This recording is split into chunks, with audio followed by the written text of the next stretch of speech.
Welcome back to the Bourbon and BS podcast, everyone. This is episode 280. That's 280.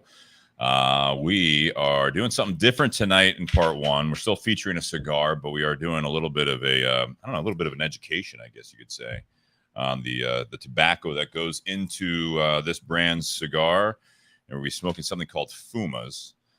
And I already have Jonathan Herring commenting, you guys fucking started early and ruined everything for some reason. I don't know.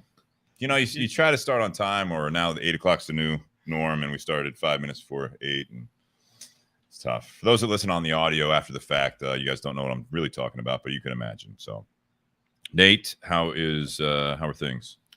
Things are going well. Yeah, it's been a better week than last. Quieter week. Things are going a little smoother. It's going well. All right, and good. That's good. I'm glad. No theft at the store, I assume? Nope. Cool. That's a win. That's a win. And then we have Kunal from Aganorsa Leaf. Want to introduce yourself to this lovely audience here? Yeah, name's Kunal. Rep for Aganorsa, going on just about a year right now. Live in Cincinnati, cover Ohio and Kentucky for the company. Company I'm really passionate about. And yeah, I'm really excited to be able to show some people more of this kind of like tasting demonstration, interactive, educational kind of thing that, you know, if they weren't able to come, you know, a couple of months ago when we were outside on the patio, you know, things happen. It's a busy time of year. Get that. But hopefully some people get to see this and it piques their interest and they get to learn something about it. Yeah, we wanted to kind of do this virtually for some of you, and if you can get a part of one of these events, we'll get into this in a moment here. But I do want to also, first of all, thank you for that. You brought a cool bottle from Starlight Distillery, who we've had on the show before. And this is a barrel pick that we're going to be going over here. It's the double oaked rye whiskey from them, but it is a single barrel pick. And we'll talk about that a bit. Going to focus obviously a little bit more tonight on the cigars. But before we do that, I want to thank our sponsors. Obviously, Tinderbox at Easton in Columbus, Ohio. You can find Aganorsa Leaf cigars there. They've got the Validation series, right? We've got the Corojo, the Habano, Maduro, those three from that series, the JFR Lunatic line, several sizes of that now. And then also what we're going to be featuring tonight, which is the Aganorsa Leaf Aniversario Corojo, which got that beautiful white band, white packaging. It's not really tissue paper. What is that? No, it's kind of just like a sleeve almost, right? Because it's not quite the tissue paper that the Aroas put on. Right. It's not quite like cellophane. It's a little more plastic feel to it. But it's still got some transparency to it. Yeah. It's beautiful. I will say that. It's got the, you know, kind of embellishment with the Aganorsa Leaf updated logo on the arm on there. You know, got to protect the cigars, but they don't come cellophane. It's one of the very few, if maybe the only product outside of JFR that doesn't come with cellophane for us. So it's a beautiful look. So check those out at Tinderbox at Easton in Columbus, Ohio, or at your local brick and mortar. If you're not anywhere close to a brick and mortar, check them out online. I think a lot of you guys are online retailers as well, right? So quite a few. You can check those out, or obviously you can shop local-ish, and stores like Tinderbox at Easton will ship to you, depending on where you're at, and get them out to you. So if you want to try some of this stuff, we can put together a sampler or whatever you guys want. So strongly advocate for that. Yeah. Altadis USA, you see some of their brands behind us. Typically, we'll do an Altadis product for part 2. Trying to get Josh Bentley back on. Just talked to him last week, but thank you to Josh and Maria and Charlie, everyone that helps out with that from Altadis USA for the continued support. And the BS Cigar Company. Gold is made by Plasencia and the silver is made by Espinosa Cigars. And we have them all in stock right now for both. So check those out as well, whether you're local or Tinderbox at Easton, or there's a couple other shops that carry BS Cigar Company as well. And then if you guys are looking for some swag, where's that one here? Find it. There it is. Buyjack.com/bourbon and BS for any of the shirts. We both have, Nate and I have the Pour One More, Light Up Another, we'll figure this out together, shirts on. And there's also some BS Cigar Company swag on there, some hoodies for once it starts getting cooler here in a few months. But definitely check out buyjack.com/bourbon and BS for any of the swag. And then also we obviously appreciate all of you guys doing the Patreon thing. Patreon.com/bourbon and BS podcast for monthly contributions. Your guys' continued support has helped us continue to do this, update our technology and everything, get this out to you guys. So we appreciate that. If you want to do a one-time contribution, or if you want to like say, hey, I want to get you guys a bottle, but I can't ship it to you, or I'm not local, You can always Venmo at Bourbon and BS on Venmo, and we appreciate those one-time contributions from everyone. So that's great. Your guys' support is huge. Financially, obviously, it helps us do this. And then obviously the biggest way you can do it beyond that is to share, like, comment, review, and subscribe. But tell people about the show if you enjoy it. You can listen, like I said, live on Facebook or YouTube, or after the fact, you can watch the video on those, or you can listen on all your favorite podcast apps when we update those after the fact. So, guys, thank you very much. That's enough business for now. What are we doing with this fuma thing here? So, what's a fuma? I guess I should talk a little bit about Aganorsa because it'll kind of make sense into why we're doing this. So, Aganorsa is the largest supplier of tobacco in Nicaragua. Okay. We make a ton of tobacco and cigars. I think 80% of it goes to other companies. About 20% is kept in-house for the Aganorsa brands. Some of the cigars that we manufacture include the Wise Man and the Way Wednesday for foundation cigars, the Lugione, most everything they have, I think, except for the most recent original documents, Habano. A lot of the warped cigars, pretty much anything that isn't out of the 3 recent Dominican releases that he did, or the items that he gets made at El Titan de Bronze, El Titan de Bronze, if you want to be a little more proper, but I'm white, so I'll say El Titan. They don't get it on the audio. No, that's all right. Kunal. Yeah, so we make a lot of cigars. It doesn't always have our name on it, but we've been featured pretty heavily. Been I would say a foundational core piece of the cigar industry, going on 30 some odd years at this point. But what we've got here are 2 of the tobaccos that we feature in every single cigar that we make in some way, shape, or form. In that we've got a leaf here that is Corojo. It's a Cuban seed origin. Corojo 99 is the hybrid variety that we are pretty extensively known for, and that we have a lot of experience with. And then we've also got this guy here is a Criollo 98, which is a little more, I don't know if universal is the right word, but it's a little more widespread. A lot of companies that are growing a lot of tobacco in Nicaragua and feature a lot of Nicaraguan tobacco are going to utilize this leaf a little bit more extensively, whereas the Corojo is really unique to certain individuals. It's a really difficult leaf to grow in a large amount, so not a lot of people utilize it. Yeah. But the Corojo is, I feel as though that's what Aganorsa Leaf is known for. I think so too. I would argue that. I don't think that's I don't think that's an official statement anywhere. But I mean, anytime a company generally comes to Aganorsa Leaf, if you're coming to us and you want something that's gonna portray the uniqueness or the signature flavor that is Aganorsa Leaf, it's typically going to be because of the Corojo 99. And I personally also feel that this is what makes Aganorsa's cigars different than anybody else's, because of our extensive use of this leaf and the just for how long we've been doing it and how it's in all of our cigars. It's not just like a one leaf here or there. It's not just a wrapper and one blend out of 20 in the portfolio. It's really, really core, foundational, integral part of Aganorsa Leaf. So I personally really think this is the leaf that makes Aganorsa stand out and gives it that signature flavor, right? We say our leaf is our strength, and I think the leaf they were referring to was the Corojo 99. I would agree with that, yeah. And that's dark, isn't it? It is. That's just a natural. And it's not always the case, right? Yeah, it's just natural, variation.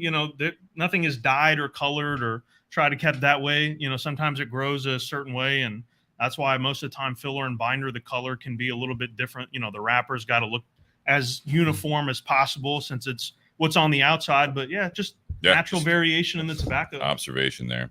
So what the fuma is basically just that tobacco. Yeah, so these are just individual leaves of tobacco that have been rolled on themselves. You imagine you take a giant leaf of tobacco, rip it in half, and then roll it. This is what you're going to get. It's a lot of how the guys that are down on the farms and in the factories and in the aging rooms, etc., will get to test tobacco, because unlike whiskey or bourbon or rye, you thief into the barrel and you can try a little bit and kind of move on and try, more than just a couple in a shorter amount of time. You can't really smoke a whole cigar and test acres and acres and acres of tobacco in any sort of timeline that would make sense of you being able to test products. So these guys, they're so knowledgeable. They've been doing this such a long time. They really know, along the way, all the different stages, all the different timings to, when they're testing it, how the leaf should be smoking, what are the characteristics they're looking for? Are we going to be able to utilize it in the blend that we had initially thought it was going to go into when we put it into this pilon, or is it going to go into something else? Do we need more of it, less of it? All these things are going on in their minds as they're trying to be cognizant and aware of how they're utilizing the tobacco that we have, and they're able to test it just like this. So not only is this a really fun and interactive thing that we get to do, and it's really just it's a lot of fun for me, just as someone who really appreciates and enjoys and understands there's more about cigars than I would ever personally be able to understand in any short amount of time. No, I but get it. It is a bit of a peek behind the curtain as to how that process goes into place of coming together and making not just cigars, but the blending aspect of it itself. Okay. What should we light up first? The first one that I like to start with is this guy. Here's the Corojo 99 that we were talking about. This particular leaf that we're going to be smoking here is a Viso leaf, which, I'm sure a lot of listeners do know, but in case you haven't heard, many don't. There are typically 3 parts of the tobacco plant that you will utilize. Ligero is on the top. Then you've got Viso, which comes underneath that, and Seco is at the bottom. The Ligero, which is on top, gets the most sunlight, most nutrients. It's going to typically be where a lot of the strength in a blend comes in. It's why it's put in the very center of the cigar when it's made properly, so that you get that nice cone effect as it's burning. Because it's a thicker leaf, it doesn't burn as quickly. But the Viso is going to be just one step below that. So we're still going to get a lot of flavor out of this leaf, but it's not going to be as strong as the Ligero. Right, got it. So yeah, Ray's asking what's a fuma. Basically, like we just said, it's like I've also heard it called like a purito. Yeah. So what we're lighting up right now is just this. It's all one tobacco, and it's ugly looking. There's no pretty wrapper leaf on it. Basically, you're just looking at the raw tobacco, but it's at the very best, it's filler and binder. Correct? Yeah, this is mostly binder leaf specifically. Okay. It doesn't always have to be, but the particular leaves we have right now are binder for sure. And so the reason in the picture that I posted on the Bourbon and BS community page, and if you guys aren't on that Facebook page and you're on Facebook, definitely ask to join that. We're pushing, I think it's 1,700 members on that. It's a nice community. And I think it was Ray that said those cigars look ugly. I don't think he said you look ugly. I think he said those look ugly. I'm not really known for, astonishingly good looks. I'm It's not fine. in any magazines. Come on. Right. But I thought, yeah. So that's why I posted that picture on there so people can kind of see what we're dealing with tonight.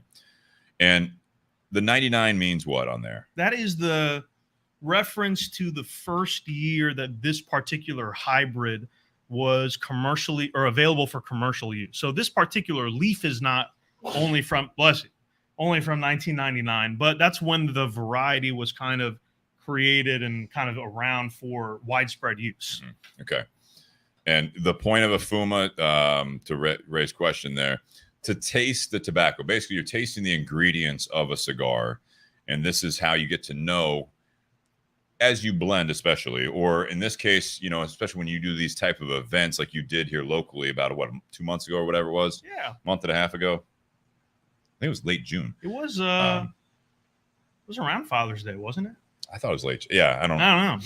But yeah, time flies. It does. In summer flies. It does. But yeah, you're tasting this tobacco. So as you're looking at like what goes into the flavor of a blend, this is where you're going with it. And so this is a way also that blenders or people working in the factories and what you're dealing with, right. the individual tobaccos and what you want to do with it. It's kind of like tasting the different ingredients of a recipe. Yeah. Right. I remember years ago, there was an event at the Tinderbox with another company where it was 3, a little bit bigger than this, I believe. But there were 3 Puritos, and then there was also the finished product in this nice display wooden box. And there was a card that you could write notes on. And so you would smoke like a 1/4 to 1/2 inch of each one of those Puritos, write down like what different notes. And they were all Ligeros. It was 3 different Ligero leaves. Okay. This is not Ligero. No, this is not Ligero. This is not Ligero. No. But it was 3 different Ligeros.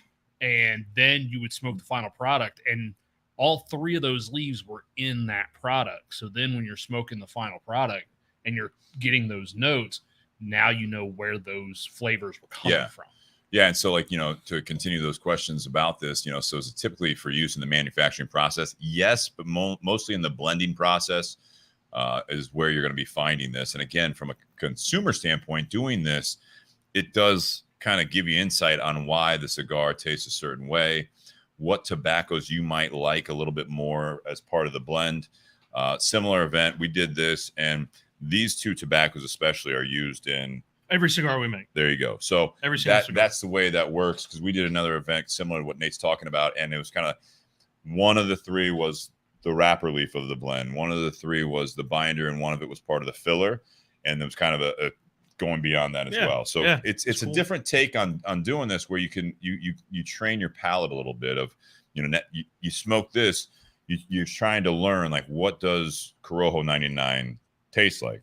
Right. And again, taking different primings and different, farms or lots. Yeah, I mean, you're going to have variations, but this is going to give you like a little bit of a crash course on what you're looking at here when it says it's got Corojo 99. You read a breakdown of a blend. That's all well and good that you can geek out about it, or you think, this is, you're dissecting a cigar basically and smoking just that Corojo 99. We're going to be smoking just that Criollo 98. Yep. Mm-hmm. And a lot of people don't even know what Corojo means. It's like they look at it as like Connecticut shade. They look at it as like a Maduro is a certain leaf. No, I mean, this is diving a little bit further down that rabbit hole of saying when you see Corojo, like this cigar that we've got here, the Aniversario Corojo, what does Corojo mean? What does that mean? Yeah. Right. It's not the shade. It's not the color. It's not, it's a seed. And that's where it's not just tobacco. It breaks it down, I think, a little bit further. So it does. Yeah. It's like Terrence likes to say, it's like, you've eaten a cake. Now we're going to eat just the butter, just the sugar, just the eggs. I think my friend Brian's, who's a rep with the company as well, he said it was like listening to a song. We've heard the whole song, but now we're going to listen to just the drums, just the guitar, just the bass, and then you're going to see how it all comes together. Yeah. This is also a great way. I usually kind of make this point a little bit later as well, but how just because two things are good by themselves doesn't necessarily mean they're going to be good together. Just because something by itself is not your favorite or you don't particularly enjoy it all that much, when it works with the combination of everything else you're trying to put it together with, doesn't mean that it's not going to bring out or add to that experience in a pleasant and enjoyable way, which is exactly what happened for me with one of the other leaves that we have, which is the Corojo 2012. But by itself, I didn't love it all that much, but when you put it in a blend and you combine it with all the other things that we do, and it makes a really great cigar, which is the Guardian of the Farm Cerberus. I actually smoked a cigar recently that had those two leaves, the Corojo 98 and 2012, and only 4,500 boxes of them were made, and it just sits on my shelf. What cigar is that? Is it the HVC 10th anniversary? No, it's the Hoya de Monterrey Excalibur Illusione. Yeah, Illusione. Yeah. So Illusione, we make all the Illusiones except one.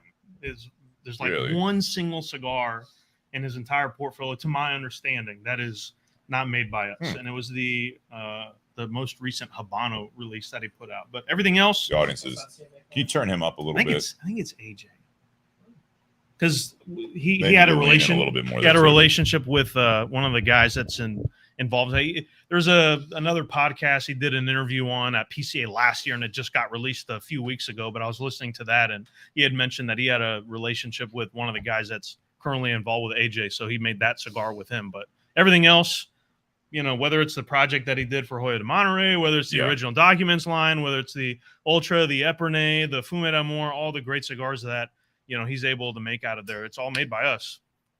Big part of the reason why I was kind of turned on to Aganorsa. I was smoking a lot of cigars, and I would just look them up and kind of see that a lot of them were made by Aganorsa. I thought, maybe I should look into this company a little bit more, and that's what really kind of drove me towards Aganorsa Leaf specifically. Yeah, I mean, it is some of the best. You guys have been champions of it, or long-standing supporters, or whatever the terminology you want to come up with well before we went by Aganorsa Leaf. Yeah, no, absolutely. Casa Fernandez before that, and even before I was with Brian at the Tinderbox at Easton. I mean, tropical tobacco. I mean, been carrying that for a long time. Yeah. But yeah, it's just great tobacco. No, it's great tobacco, and that's why I also enjoy doing this stuff. And you guys, again, 80+% of your tobacco you sell to other companies. Yep. We got Tyler from Espinosa, and I know Eric buys from Eric buys Yeah. from Aganorsa among other people, but a lot of that you just don't see behind the scenes. Right. What are we tasting in the Corojo 99? So Nate, typically, let's go to Nate first. Yeah. What are you getting at? It's here. Tyler, feel free to just raise your hand if you want to in there. Very earthy on the palate. No real spice on the palate, but through the nose, a lot of baking spice. Like not a pepper, but just a lot of baking spice on the nose. Are you tasting it in the middle of your tongue more than the I others? am. I really feel like this might be the mislabeled Criollo 98. But I think this tastes different than the other one, though. Oh, you're actually. Oh shit. Do I need to- I did that just to. So for those of you that are listening, actually at the event, they have the piles of these and they just put these little, paper labels on. They had mislabeled them, even though the tobacco was proper. So we were able to do the tasting as advertised, but the labels were off. So I have some left over from that I've been keeping.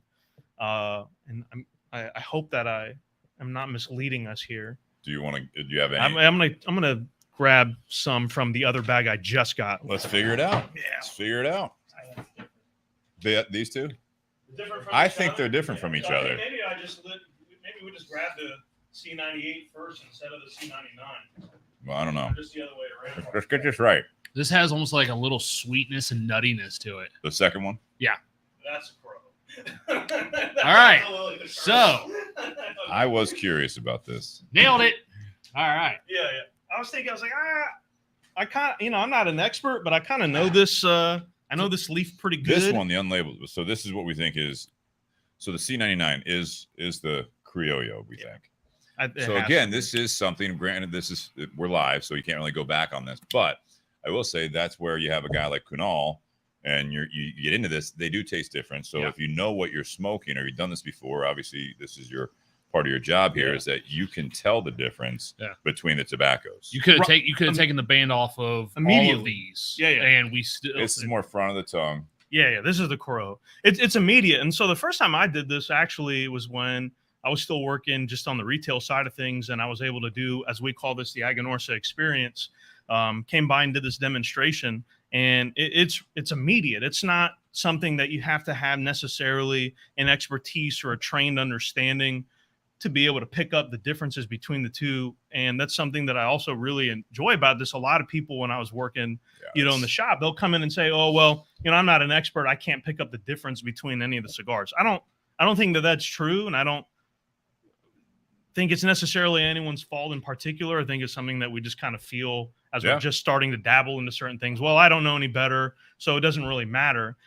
You don't have to be an expert to be able to tell that there are differences. Now, you may not be able to go into the field and tell me exactly which one it is. Like, I'm sure a guy like Eric can sit there and smoke one and go, yeah, this is this variety from this farm, because he's working with it all the time. He's testing it all the time. I can't do that. But even right away, within 10 seconds, as soon as you taste it, it's not something you have to wait until you get into the final third of two different blends and try to kind of, it's one leaf right away. It's one leaf right away. There shouldn't be any change as you smoke it. This? No. Yeah, because it's just one leaf. It's not this a blend. one. I said this when we did the event. Right. Corojo is one of my favorites for sure. It's my favorite. I think. I would probably put it up there. Not just Aganorsa Corojo. There's a lot of a good Corojo out there, the Aroa family, but this has got the just Corojo is fantastic. Sweetness to it, just a hint of salt too, in my opinion.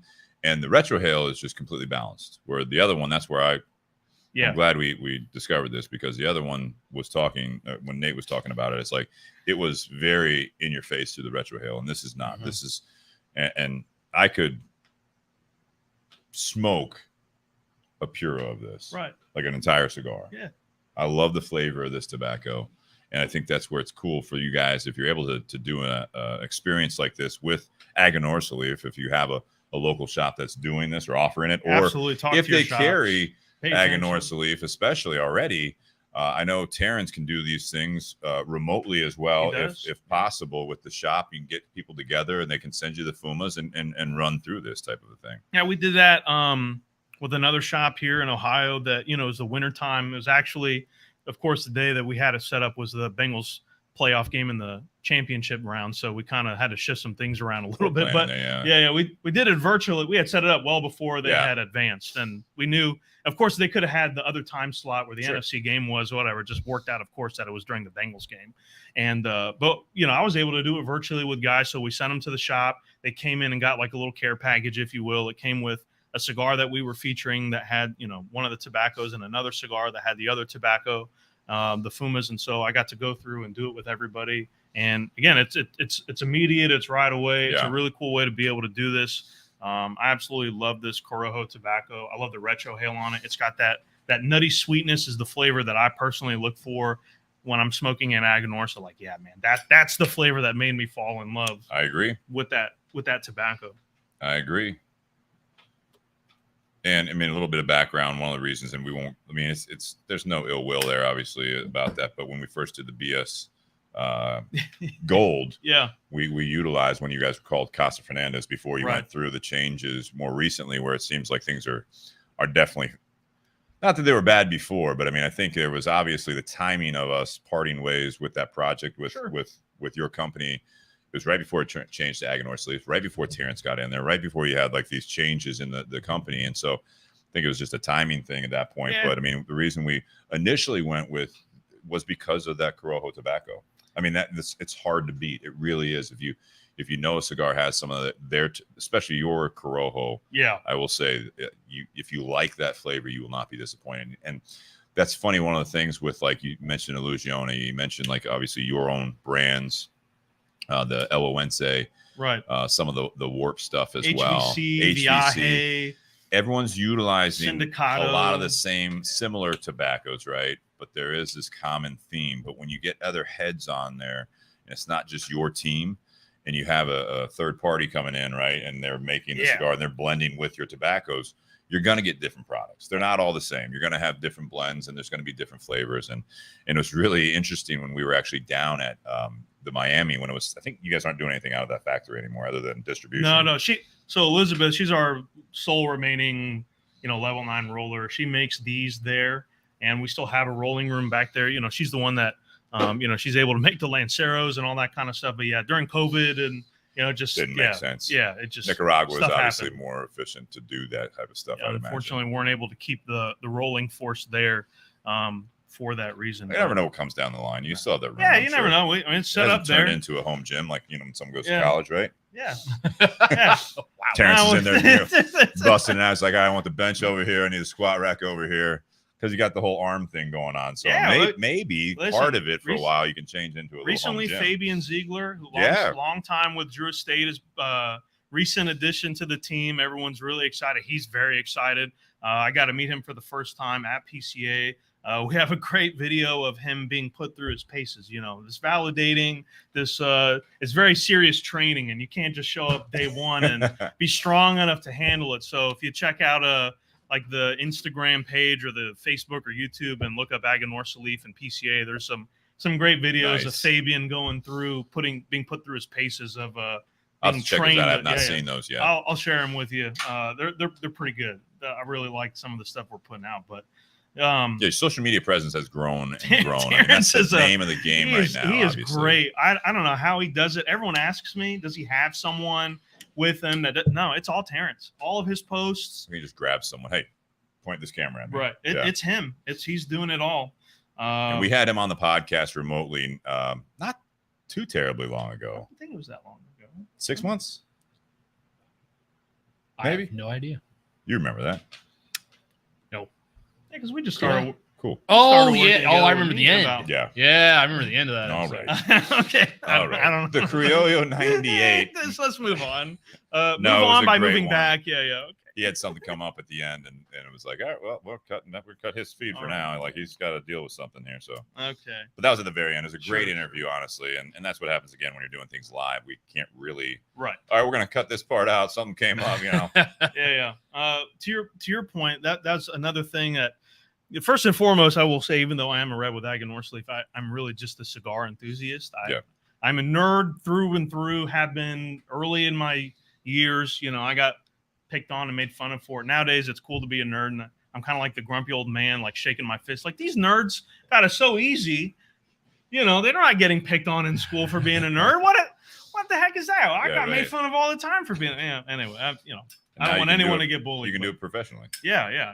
But that was something that I would do because on paper, there's a lot of things that are very similar, right? And even just an Aganorsa, Corojo wrapper, Nicaraguan filler and binder, next cigar, different company, and it all says that. If you look up the breakdown on, whatever website or whatever review, it'll tell you that same thing. But if you smoke, like a warped La Hacienda, and you smoke Away Wednesday from Foundation, and you smoke an Illusione original documents, and you smoke an Aganorsa Leaf Aniversario Corojo, on paper, they're all the exact same. Corojo wrapper, Nicaraguan filler binder. And even though they're utilizing the same base starting point of Aganorsa tobacco, they all come out different enough that they're not the exact same cigar. And it's not like, 1 or 2% little bit different. I mean, they are noticeably different. Oh, substantial. In the notes that they want to be present, or the experience that they're trying to go after when they're making their blends. And that just comes from different styles and different approaches. Well, I mean, you have, the different types of tobacco, the ratios they're being blended together, how long those are fermented and aged before they're put together, and all the ratios of the full blend. All that stuff goes in. You change one tobacco and it'll change the flavor of that cigar. Yeah. And now Steve's puffing on both like I was. Yeah, that's the next step. So just to touch base on the Corojo 99, typically you get that sweet and spice. The spice is like a tingling kind of sensation on the tip of your tongue. And I love the aromatic sweetness. You get kind of like the aromas like sandalwood, reminds me a lot of like the incense that I had around me growing up. Grandfather and parents and stuff, having that sandalwood kind of incense aroma really reminds me strongly of that. The spice is not super aggressive. It's really just a flavor and a sensation. And if you smoke this Corojo 98, it's a much smoother, it's creamier. The body of it doesn't have that spice. However, whereas a lot of people would associate the spice with the strength, it's the other way around. And you pointed that out with the retrohale. If you retrohale that Corojo 99, it's a lot easier to retrohale that tobacco versus this one. If you retrohale the whole draw, it'll make your eyes water a little bit. You want to blow most of that smoke out before you retrohale this guy. But the Corojo 99 is milder tobacco, even though it has that spice in the flavor. Yeah. This one, you get more that creaminess. You get a woodsiness. It's got a little more. I get more woodsy. That cedar. Get more woodiness, yeah. This is going to be more familiar if you get to do this at home or at some point at either your shop or at another event here at Easton. We'll do it again. I love doing this. Yeah. Go ahead. Yeah, sorry. It's I don't even remember what the Criollo for me. Yeah. It's, you say creamy. When I describe some creamier cigars, that's not necessarily. I see what you're saying there, but I get more the woodiness, the cedar. Sure. It's a little bit. So one of the key differences, at least on my palate, is where the Corojo has that kind of mouth-watering finish for me. Yeah. It's that sweetness, those types of food flavors that really kind of make you want to take another bite. Kind of gets me salivating a little bit. The Criollo, for me, it has a very quick.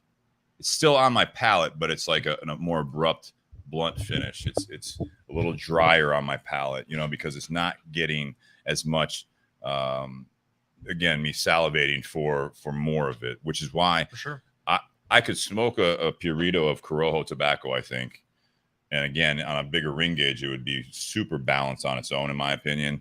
But with the Criollo, I don't think I could. It would just be, it's a little with that because I retrohale on every draw. I can't. No, I have to really. Where it's the opposite for some people, it's like that's just part of the way I smoke cigars. Yeah. So it's like getting that in that kind of that blast, through the retro. I still have to remind myself to do that. Yeah. To retrohale or to not retrohale? To retrohale, sure. I mean, because I'll sit there and just hold the smoke in my mouth for a while. Yeah. But sometimes I'll go through an entire cigar and be like, shit, I forgot to retrohale that one. Damn it, I gotta smoke it again. When I smoke something with a real peppery, there's times, especially like on the thinner ring gauges that have a pepper or whatever, like our Rubito, like the BS Silver Rubito, or some others that have that pepper bomb. I do the retrohale every time, and there's a couple times where if I I kind of just like talking and doing it at the same time and like breathe in while like as I'm like retrohaling and all that stuff. And then all of a sudden I'm like sneezing or coughing and my eyes start watering just because I can't. The funniest thing about that cigar is, every time Eric and Hector are getting ready to send us a shipment of them, they'll smoke a few of them before they ship them out. And Eric will usually message Steve. He's like, damn, I forget how spicy and how much pepper's on that size of that cigar. One time, just a quick note on that. That was funny. It was Hector actually at Espinosa when he was doing that, not to get off Aganorsa, but it was, he said, one of the bundles is going to be a few short. He's like, I had to hold on to a few. We didn't charge you for them, but I had to hold on to a few because we didn't have any more, and I just like that blend in that size. He's like, I think you're gonna have a bundle of 15 instead of 20. It's like it's like retaped. He's like, we get. And, you can do whatever you want, quality control is what. I believe it. So now what we're doing is we're taking them and combining them. So the idea is you smoke them separately, you pick up the distinct differences between the two, and now we're going to see how the two combine. And this core, again, this combination right here is in every single one of our cigars. And what I really love about doing this is you get to see not only the individual characteristics, but when you smoke them together, they work really well together. And that the word balance gets thrown around a lot, but it doesn't always necessarily translate into every blend of cigar. But the balance is where you're not getting too much of one flavor versus the other. You're not overpowering the other characteristics from each of the tobaccos. And you get a cigar that portrays all the individual parts of what came to make that cigar. And you'll see a cigar that has 5 different countries of variety of tobacco, and it doesn't really taste all that different than, let's say, one particular offering that company makes that doesn't have that many. Right. And they kind of miss the mark on creating a balance. But you want to be able to pick up. There's a reason why we're using very specific tobaccos for each of these blends. And so when you put them together, you want all of that to come out in the experience of the cigar. Yeah, and so when I do these two together, it actually does go well, and so I get one going. You got to keep them both going. That's the problem. These are not cigars. They're going to go out because they're not rolled. They're not meant to be staying burning. So this is not an uncommon issue. These are just leaves. Yeah, and typically, again, if you guys are doing in the factories or whatever, it's not like you sit there and smoke the entire Purito like we're doing. Like you taste it, you get into it a little bit, but so this I get a little bit of that what I was talking about in the Corojo, where I'm getting that nice middle of the tongue, or I'm sorry, not the front of the tongue. You get a little bit of that. It is getting balanced out a little bit with the Criollo. The Retrohale has a little bit of that punch that I have on the Criollo, but it is softened by the Corojo. Smoke coming in there too, so it marries together fairly nicely. What about you, Nate? So on the palate, smoking them together, the kind of sweetness and nuttiness of the Corojo. Yeah, my apologies. The sweetness and nuttiness of the Corojo kind of gets muted a little bit, but at the same time, it also smooths out, that kind of dryness and woodiness of the Corojo or Criollo. There you go. Fuck. Nailed it. You took the band off the wrong one. What you didn't see is that he drank this entire. No, I'm just kidding. That'll be later. No, I enjoy them together. I'm going to light up this Aganorsa Leaf Aniversario Corojo. Now that we've tested and smoked the individual parts, when we smoke the cigar that has it, you get to pick up the parts that you were tasting, but then you get to realize, what characteristics stand out within certain blends a little bit more. I think the Aniversario is not as all Corojo dominant as some of the blends. I think it features more of that Corojo characteristic for me, but this is a very, very, very balanced cigar. I think it's a great full body, medium strength cigar. I'm a wuss and I can smoke this thing. I like Corojo cigars. Wrapper, though, is that right? It is a Corojo wrapper. Yeah. This is a kind of our premium, top of the top kind of a cigar that we produce. It's one of my absolute favorites early on, before I knew anything about the little I already know anyway. This was an early favorite of mine well before I knew a whole lot about Aganorsa as a company. Absolutely outstanding smoke for me. And it is a beautiful cigar. The wrapper being it's a soft box press. Would you call it that? Soft box press? Very soft. Yeah. I mean, there's definitely some angles to it, but it is not quite a perfect round cigar intentionally. And you can see it in the cigar, like in the light, but you can also kind of, as the way the band sits on it, I think it gives it away a little bit too. Yeah, you can notice it when you look at it. You know, they still kind of roll in the box. If a couple of them are missing, it's not a perfect square, but absolutely does not have the very rectangular shape of a lot of other box press cigars, right? You look at, for example, a Murcielago, you can see that it's a pretty square cigar. This is not quite as pressed as that, which to me, it doesn't, I don't have a preference. I know some people absolutely can't stand box press or whatever it is. That for me, it's just, that's the way the cigar is, and I'll smoke either one anyway, no matter what. That's not what really stands out as far as whether I will or will not smoke a cigar, is a box press or not. And this cigar started out initially, the Aganorsa Leaf, you know, when it was Casa Fernandez, under that name and branding. And you may know the history a little bit better. I don't know when it first started, but I know when we first picked up this, it was, I think, after our visit to the Miami office and warehouse and at the time factory. Sure. And it was like a once-a-year release. So you had, like, it was like a 2014, 2015. I don't know what the first year of this was. I don't know if you know. I think the first year I remember seeing was like 2013. Yeah. So that could have been either the first year of the blend or just the first time they started putting dates on it. I honestly They're doing don't dates know. on it, and I think they were doing kind of different sizes every year. It was a different Vitola every year. Yes. And now, fast forward where we're at now, this is a regular production cigar. Get it year round. Year round. And how many sizes? There are currently 4 in the original Corojo. We have a Gran Robusto 5x54. We have, this is the Toro 6.25x52, and then a Gran Toro 6x58. And we also have a Lancero, which is my absolute favorite cigar right now, is the Lancero. And that is a 16 count box, and that is a proper 7x40. So it's just a hair larger than the 38 of the Lancero, but again, you have a very soft box press to it, which kind of narrows down the top just enough that it doesn't really feel like it's a lot bigger, but it does allow that, you know, I've never had a plugged or a tight draw on any of our Lanceros, which I know is a common problem, which is why a lot of people don't like Lanceros, because it is a very, very, very difficult size to roll. Yeah. That thin of a cigar. You don't have any room for air. Half a leaf too much, it doesn't draw. Half a leaf too little, it doesn't burn. So it's really, really difficult to make that Lancero. Yeah. So I mean, I get it. It's not for everybody, but the Lancero for me is absolutely phenomenal when you smoke it in that ring gauge. It's even better than it already is, which is saying a lot. Well, and Jonathan out there says another rep saying that his favorite cigar is a Lancero, and I've talked to obviously a lot of reps, a lot of cigar company owners and stuff like that.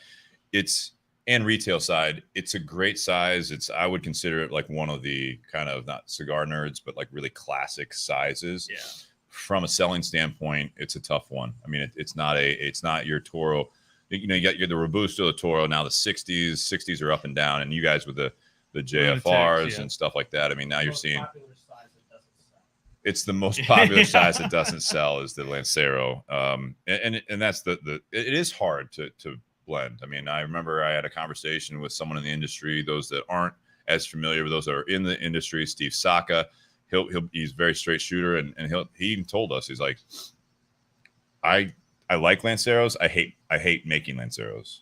He's like, I just hate it. It's a tall order for consistent rolling and consistent delivery of the cigar. Only certain rollers can do it properly, and it's hard to blend. It's hard to take a cigar that, say, you start with, I mean, everyone's different. I know a lot of people start with like a 5x50 or whatever, or if they have an idea for a cigar, like you guys, I know when we had Terrence on, I think he said, like with like the Lunatic, you blended it for the 70 ring gauge or whatever. Which is why I think there's a big difference in the Lunatics compared to a lot of other big ring gauge cigars. But as you do different Vitolas, which is the shapes and sizes of a cigar, you take like a blend like this, for example, to have it have some sort of a consistency of what you're going to get from it. Typically, when you change the size, especially the ring gauge, in my opinion, you're going to have differences in the flavor. Absolutely. Sometimes very subtle. In certain blends, you're going to find that they have to mess around with it a little bit, and it won't be necessarily the same ratio, because you get down to, say, a 40 ring gauge. Well, you have less room for the filler leaves, so you have to try to mess with it to say, okay, well, in the 50, what is it, 52? It was 52 Toro versus the 58 that you have, and then the 40 ring gauge. I mean, you try to keep the same ratio, but it just doesn't work. It's not how mathematically. It's not how There's physics not enough work. room. Yeah. It's how physics works. It's just not, so not the it's same. hard to make that size. Yeah, and you got to be very intentional, and part of it is I'm sure just the industry sales, but also not every cigar, not every blend is going to work in a Lancero, because when you are putting it down, you're getting so much flavor from the wrapper, and even though filler is maybe not as expensive and all this other kind of sort of thing as the wrapper, but it is a very, very important part of coming up with the blend. So some blends need more of that filler, some more of the binder to go with the wrapper to give it the kind of exact flavor they want it to have. And so you can't make every blend in a Lancero, which is why, as far as regular production, from what I know, it's the only one that we have at least widespread is the Aniversario Lancero. And the Lancero is exclusive to the natural Corojo. We don't have it in the Maduro, and we don't have it in the newly released and just started shipping the Aniversario Connecticut, which was a PCA release for us. Just last month. Just it just started shipping. It's great. It's only in 2 sizes in that particular cigar. It's not in the Grand Toro because the Connecticut blend in the 58, it loses too much of the experience that we want it to have. And so it doesn't smoke the way that we want that blend to come through. So we don't make it in that size. It makes sense. Yeah, you don't want to just put it out there just to have it out there, right? No. You want to have a good smoking experience.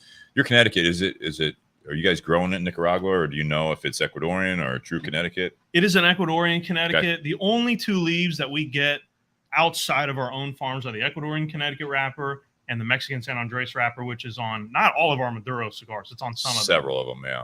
Yeah. Is it on the Aganorsa Leaf Aniversario Maduro? So in our line, the Maduros that have Mexican San Andres wrapper are the JFRs, the Lunatic with the silver foil on the bottom. Also the Validación or Validation Maduro is a Mexican San Andres wrapper. But then on the other side, we have, I guess, kind of proprietary. It's a Nicaraguan shade-grown Corojo seed Maduro wrapper. Okay. And that is going to be featured on the Lunatic Perfectos, the 60, 70, 80 ring gauge little Loco Perfectos. Yeah. It's on the Guardian of the Farm Night Watch. It's on the Signature Maduros, and also in the Aniversario Maduro is all our Nicaraguan Maduro Corojo seed leaf. Okay. Interesting. Yeah. And they smoke very different. Nate, what do you think of, you've smoked this Aniversario Corojo or no? This is first time. Let's hear it. Yeah. What do we got over here? So, I mean, right away I could kind of get some of the same flavors of the 2 fumas that we were smoking. Kind of, you get some of that dryness, that cedar in there, but then there's a little bit of creaminess and nuttiness to it. Like I said, that sweetness from the Criollo kind of gets muted a little bit. But no, I mean, no, it's a good smoke. It's effortless draw. The bands are a little loose. The band's sliding on the cigar. Road stock is not the easiest. I was going to say that I think is because it's your trunk stock. I mean, he's got a huge cooler, which is a great way to do it as a rep when it protects the cigars first of all, and it does kind of act as that holds it in and you make sure that you have it. But yeah, you'll find that I think sometimes, especially as a cigar is. I mean, it's still humidified properly. Yeah, I mean, it didn't. But crack. I would guess this is, between like 65-ish. Probably a couple. 68. I put in the individual packs in all my boxes that I can, around the 69, 70%. I got a couple of the big bricks of the 72s in there. I had these set out actually because I was anticipating it being another like 70, 80% humidity. And I noticed myself that if the cigar that I pull out of my humidor is properly humidified and I try to smoke it when it's 70% humidity outside, it just goes out all the time. Yeah. And so I thought, oh, well, it's going to stay as humid as it was earlier this week. I kind of pulled them out so that they would go down to that like 65 range. And of course, it's like a gorgeous, perfect day outside.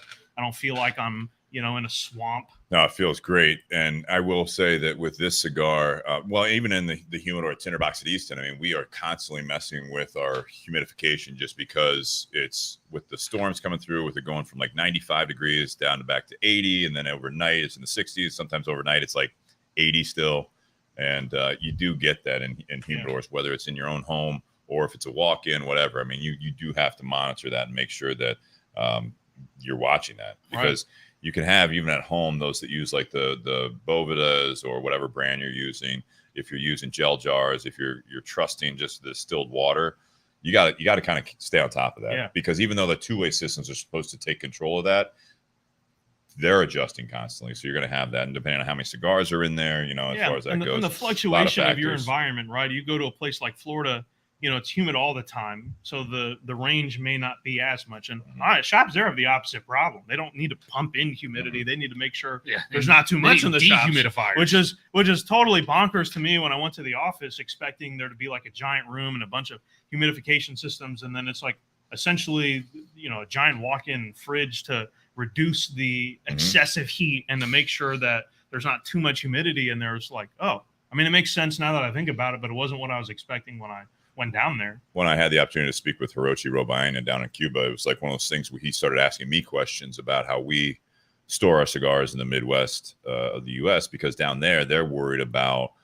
beetles and things like that hatching because of, and they do use, either they just have no humidification, because even in like the air conditioned stores, the Casa del Habanos, I mean, you do sometimes, I'm not saying you run it like a dehumidifier like you do in your basement in the Midwest, that you're trying to have it at like 40%, so you don't get mold and all that. But this is like, they do kind of deal with that for sure. I do want to comment real quick, because this is a funny comment. I see a couple people talking about the Lanceros and a lot of inappropriate ring gauges, talking about Lanceros, being for a little bit more feminine. There was a rep. There was a rep that Alex Merrick, if you know who that is, with Ashton. Yeah. This was years ago, and he had this conversation. He shared it with us, and he's a very brash, and not brash, but like very upfront. One of those guys that sometimes takes, to grow on you a little bit, just realizing that's how he is. But he was in a shop one time, and he was, I think, smoking whatever, an Ashton Corona or whatever, and some dude in the shop was smoking like a 70 ring gauge or whatever, said a comment like that to Alex and said, it's like, like what Tim said, is like, oh, does your girlfriend smoke cigars too, or whatever, you know what I mean, or whatever it is. And he said, tell you what, looking at what we're smoking, who's more popular in prison? So I mean, you can look at it both ways. Everyone's talking about the fatter the better, and it's like, I'm just saying. It is interesting. I thought that was a great comeback. Guys that are very manly about it, and they're making all the jokes because they're big brown steaks, whatever, and you're putting them in your mouth like that. I thought it was funny. The bigger ones, all right. Hey, this blend, and we talked about this before, and I know a lot of companies utilize it, but I know that one of the things that Aganorsa Leaf is very proud of is their technique of rolling cigars. I brought it up when we had our event. And there's different types of bunching. And when I say bunching, it's building the filler part of the cigar. So that's usually the first step of, and if you guys ever have a chance to visit a factory, it's very cool. If you see it down, like I hear a lot of people, down in Tampa, Ybor City, or other shops where they see people rolling. It's interesting to see the different techniques on how you do it. But I know Aganorsa Leaf is proud of the way that you construct all your cigars, because you use a classic, a little bit more time consuming, and it does take a little bit more, not more, but it's a different technique. So can you describe a little bit what, the difference between, like, I call it accordion versus what you guys do? Yeah. So you've got the two main ones that get talked about the most are accordion and entubado. Accordion is something where you basically take the leaves and you essentially, you imagine an accordion coming in and out. So you just kind of stack the leaves as they are, and then you kind of roll them up, and then you put the wrapper around it. You do the sort of way. It's more of like the accordion for me is when I hear bunching, it's more of like a bunching technique. You basically just kind of bunch it together, each leaf, and you take the next one, you bunch that, and you put them together, right? Yes. Nothing wrong with that technique, but the entubado technique is what exactly? Yeah, so it translates to a tube, or et cetera, but you're taking the leaves and you're kind of making individual tunnels out of those leaves before you're stacking them together. So if you look at the bottom of your cigar, you can tell the way that pattern is. You can see the different coloration, and you can see the pattern. And so when you see those kind of swirls and that kind of softer roll instead of more of a sandwich or accordion, as where it's going to be more flat. And it is something that, to your point, it does take more experience in rolling to be able to do. It takes more time as Takes well. more time, which, you know, is more costly, and you have to have been doing it for a lot longer, et cetera, et cetera. But it is a method that allows you to get more tobacco into the cigar while still allowing the draw to be right where you want it to be. And, you know, that's what you want. You know, everyone comes into a shop and they start squeezing the cigars, and everyone has their reason or what they're looking for. But I mean, generally, It's wrong. Yeah. Whatever it is, it's wrong. You don't, yeah, you shouldn't be doing that. I mean, I can't say that at the store. Well, I can at the I store, but I actually did say you don't want people to be abusing the cigars or roughing them up. I mean, if it was your cigar after you had bought it, someone comes in your house and goes into your humidor and grabs them. I don't think you want them, no. you know, sitting here rough You handling can damage them. a cigar that way. Absolutely, these. we had a guy recently come in on a Sunday, and he wanted one of the Jack Daniel's cigars that we have.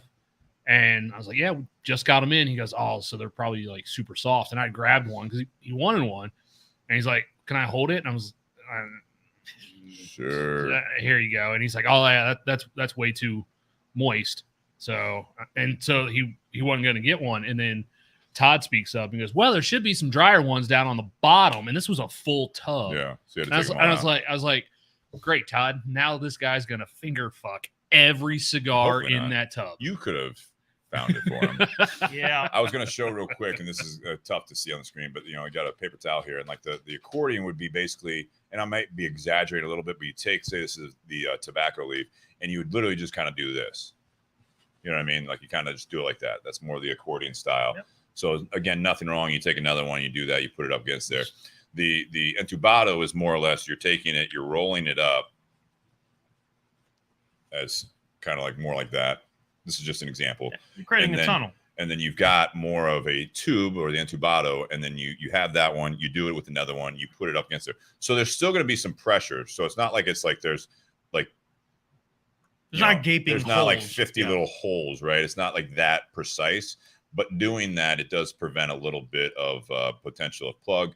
You can have, like this cigar we're smoking right now, when I first cut it, before I lit it, I kind of tried to do a cold draw. Yeah. I thought it might be a little bit plugged. It was a very firm draw. Sure. Light it up, no problem on the draw. Yeah. And I'm not saying that there isn't an Aganorsa Leaf cigar, Sure. another, entubado, that you're not going to have a plugged issue. It's a handmade product. You're going to have it. But I think that technique is an effort to do that more classic way of doing it, where you will have hopefully more consistent draw when you're smoking the cigar, but you're also going to have the ability to really this is a heavy cigar, like weight wise. It's not a light, it's not spongy, it's not missing parts, there's no dead spots. All of our cigars, so everything Aganorsa does is from the beginning has always been about a product driven company. Everything, from beginning to end that we do is to result in the best possible product. And so every company has their different mentality and principles about what they think that means. And so they're going to do what they feel is best. For us, all of our cigars, they have a triple cap, right? They're not a single cap. We got a triple cap on there to protect it.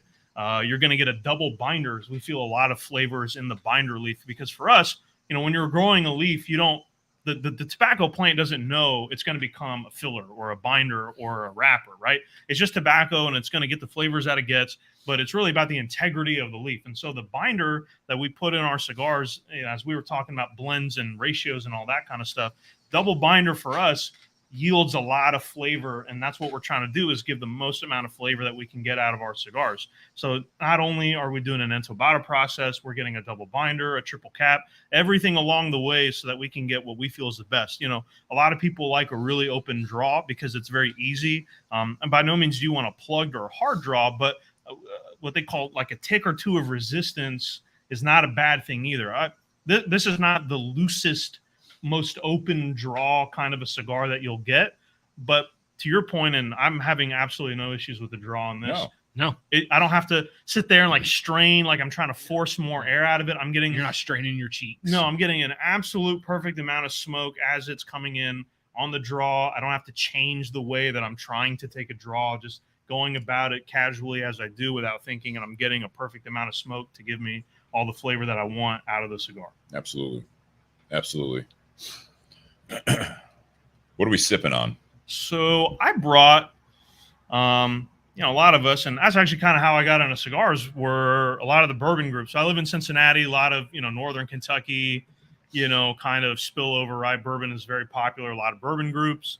You know, I was really big into that as I was exploring and getting interested in the hobby of bourbon and whiskey and all that kind of stuff. And, you know, you got groups and they get to go on picks and, you know, have it for sale within the group and all that kind of stuff. So there's a group that I'm a part of on Facebook, Southwestern Ohio Bourbon.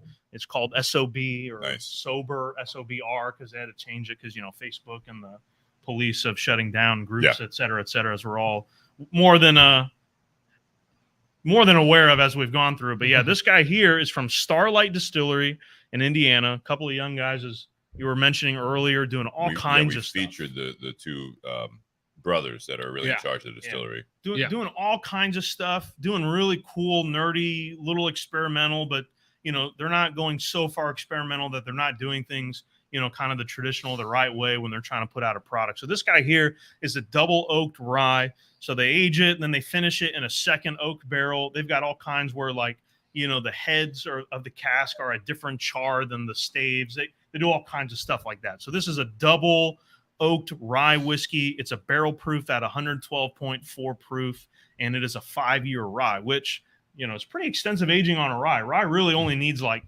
2 years to be considered mature, and typically at a really nice drinking point. A lot of the ryes that are out there are that way. So this being at 5 years, while some people that, you know, if you only drink bourbon, or especially if you drink like Scotch, where everything's got to be 10 to 12 years, you know, 5 years on a rye is pretty extensively aged. So you're getting a lot of those really, really, really deep, sweeter flavors out of this rye. It's not a super spicy rye, but it's got it.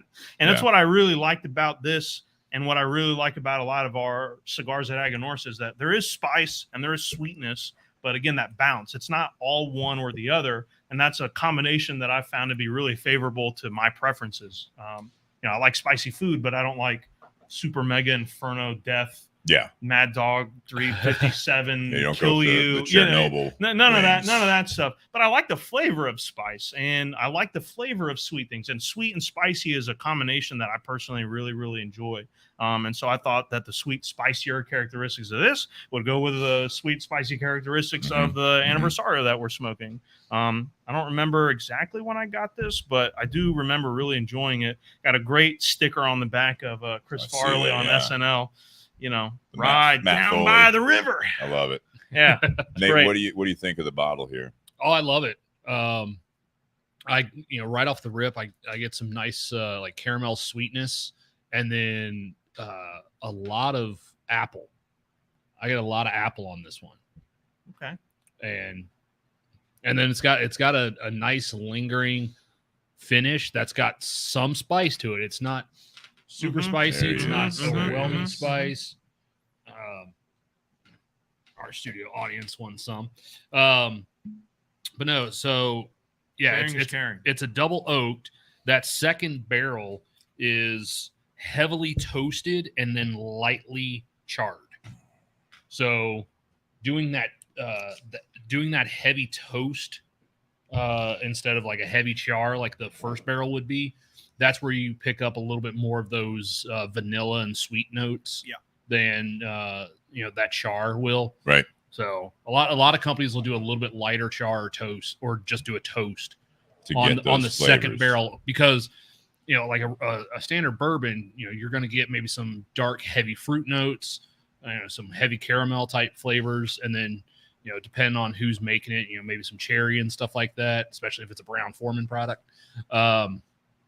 But when you do that toasted barrel, it adds another layer and depth of flavor to the whiskey, because the whiskey's already got, you know, the flavor, and then just that toasted barrel, it interacts differently with the whiskey, and so it provides just another flavor to it. And you want to do it at a different stage, because if you did it at the beginning and you reversed it, it's going to be a completely different product. So doing it at the end changes the way that it would be versus if you did it just straight from the beginning. Yeah, and they do it when they throw this into that second barrel, they throw it in at barrel proof. Okay. So, like, do they say how long they finish it? No. Doesn't say on this bottle exactly. Usually it's like 6 or 8 months, somewhere typically around there. Yeah, I It's just not, didn't know. Yeah, I know you looked it up. I didn't know if they say. No, most companies don't disclose like how long the finishing process is, but generally you're If we looking had the at guys on, they would. yeah, generally you're yeah. The Hubers will generally you're definitely looking at tell like you. 4 to 8 months, anywhere between there on a finishing. Okay. Shoot, there might be something in the group from way back yonder. That's okay. But no, the guys I kind of want to know. the guys at the guys at Starlight, like they make some absolutely great whiskeys, but one of the things that really sets them apart is all the different types of barrels that they'll use for finishing. And they really experiment and play around with a lot of different flavor notes that they're trying to get and different products. And Starlight's still not available in Ohio, if I'm not mistaken. not yet. Right. There is an OHLQ pick Okay, good. coming out soon. No, it's Okay, that's not okay. No, like when I was at in Chicago a few weeks ago, I mean, it's everywhere. Like Benny's does a lot of Smoke picks. Wagon. That was what it was. That was new that I saw. Smoke Wagon. Smoke Wagon is Sorry, yeah, but no, the Starlight stuff, wherever you're at, I know we have a lot of listeners that are not in Ohio. So I don't know, like Jonathan down in Texas, if you've seen this. Tim Dodge, I don't know if you've seen this. I'm trying to see who else is watching here that's out of the state that I know is out of the state. But I know that when I was, like I said, I was at Benny's, which is a huge chain in the Chicago area, is that you walk in. It's like and, their liquor barn. yeah, it's like, I mean, it's Yeah, man. it's a big, like almost like department store looking thing. They got a massive, half the store is wine. And then you've got the different spirits. They even have cigars there at their locations as well. But when I go in there, and in the last year, I think I've been there 2-3 times, Chicago and the Benny's, and I typically will see a handful, or at least a couple. This last time there was a handful of Starlight Distillery Benny's barrel picks, and each one of them was a different finishing, like you're speaking about here. Is that it's definitely they and you have to really, like, you read them, and it's like I gotta be like, I'm looking at it, I'm like, I don't even know what that means. Yeah, I don't even know what they're using to finish it. Like what I can't think of examples, but I'm like looking at some. Huh? Armagnac. We've talked about that one before on here, I think. But I mean, like, there's some on there that I'm like, I have no idea what. Yeah. Brazilian Amburana. They've done. Well, we know what Amburana is because Haji. we've had Cachaça on the podcast before. Yeah. Like another one I think they released earlier this year was an 11-year bonded apple brandy. Yeah. Which just sounds amazing. We like the watershed stuff with the. Yeah. But yeah, I mean, what was it? 3 years ago when we had those guys on remote? I don't think it's been that long, but maybe 2 or 3 years ago. 2 to 3 probably. And I mean, at the time, the two brothers that were kind of running all that, I mean, they were 24 and 26 years old. So I mean, I was telling Kunal about that. Yeah. Yeah, these two guys are still not seventh even generation, I think. 7th generation since 1843. And they are probably about a half hour across the river from Louisville in Indiana. They've got like a 900-acre family farm and winery, which is kind of how they started out as a family farm. Very family friendly. Yep. Take your kids, take anyone. I mean, they have more acreage than there are people in the town. Right. Sounds about right. Right. But yeah, so they're a huge, I mean, they've got apple orchards and groves and stuff like that. And, and then they were a winery in This is the group that he's like, second, hour and a half south of Indy. Yeah. Secondhand guy. They'd gotten, I think it was around the year 2000 was when they were able to then start distilling, but they couldn't do whiskey, but they could do like brandies and stuff like that. Right. And then it was around, I want to say 2012 when they could start doing whiskey and spirits like that. And they've gone all in. I know there was that one episode we did where we had 2 different cigar batches from them. Yeah, we did. And they were only off by 2 proof or 0.4 proof points. And, so 0.2% alcohol. Totally different. And the first bottle I cracked open and poured to one of our guests that was in the studio audience. I got to go inside before the show, and I'm like, why does it smell like someone's burning an apple pie candle? Yeah. It was that bottle. Yeah. Like it just apple pie, cinnamon sugar. Yeah. And it was just absolutely delicious. And that was super waxy. Like typically that was my favorite, but Steve's favorite was the other bottle. It's typically how it goes, right? Yeah. Yeah, very cool. And you had some of the stats on this here. Yeah, Kunal. it was a 90-10 rye double oak. It was picked in January of 2021, released February of 2021. So I guess I've had this bottle for 2 years almost, which I didn't realize it was that long ago. Several individuals that are part of that group. Ian Hummel, who's been on the show years ago. Yeah. Oh, Ian, he's a good buddy. Remember when he was on the show, he brought a bunch of the SOB picks. Yeah, that's right. And that's a group that he's a part of very extensively. He and Chris Wall, I mean, they're neighbors, they're friends. They're the guys doing kind of everything and all of the legwork and the hassle and, running people down for payments and bottle pickups, all the great things that allow us to have this, all the things that they go through to be able to do all that. But yeah, Ian Hummel and Chris, and I remember they did an event when they released that cigar batch or the cigar blends at the farm, and they had I think Melanios and all that kind of stuff. I think Josh Bentley is a good. We were invited to one of those. Yeah, I didn't get to go, but I know that was a big deal, and a lot of people were really excited. The barrel type is a Canton 5-year cured, and that is the one that was the second barrel. Okay. So again, I know the main two are like International Stave Company and who's the other main guys? The Cooperage. I forget the other Cooperage, but yeah. Why am I drawing a blank? I should know this. It's okay.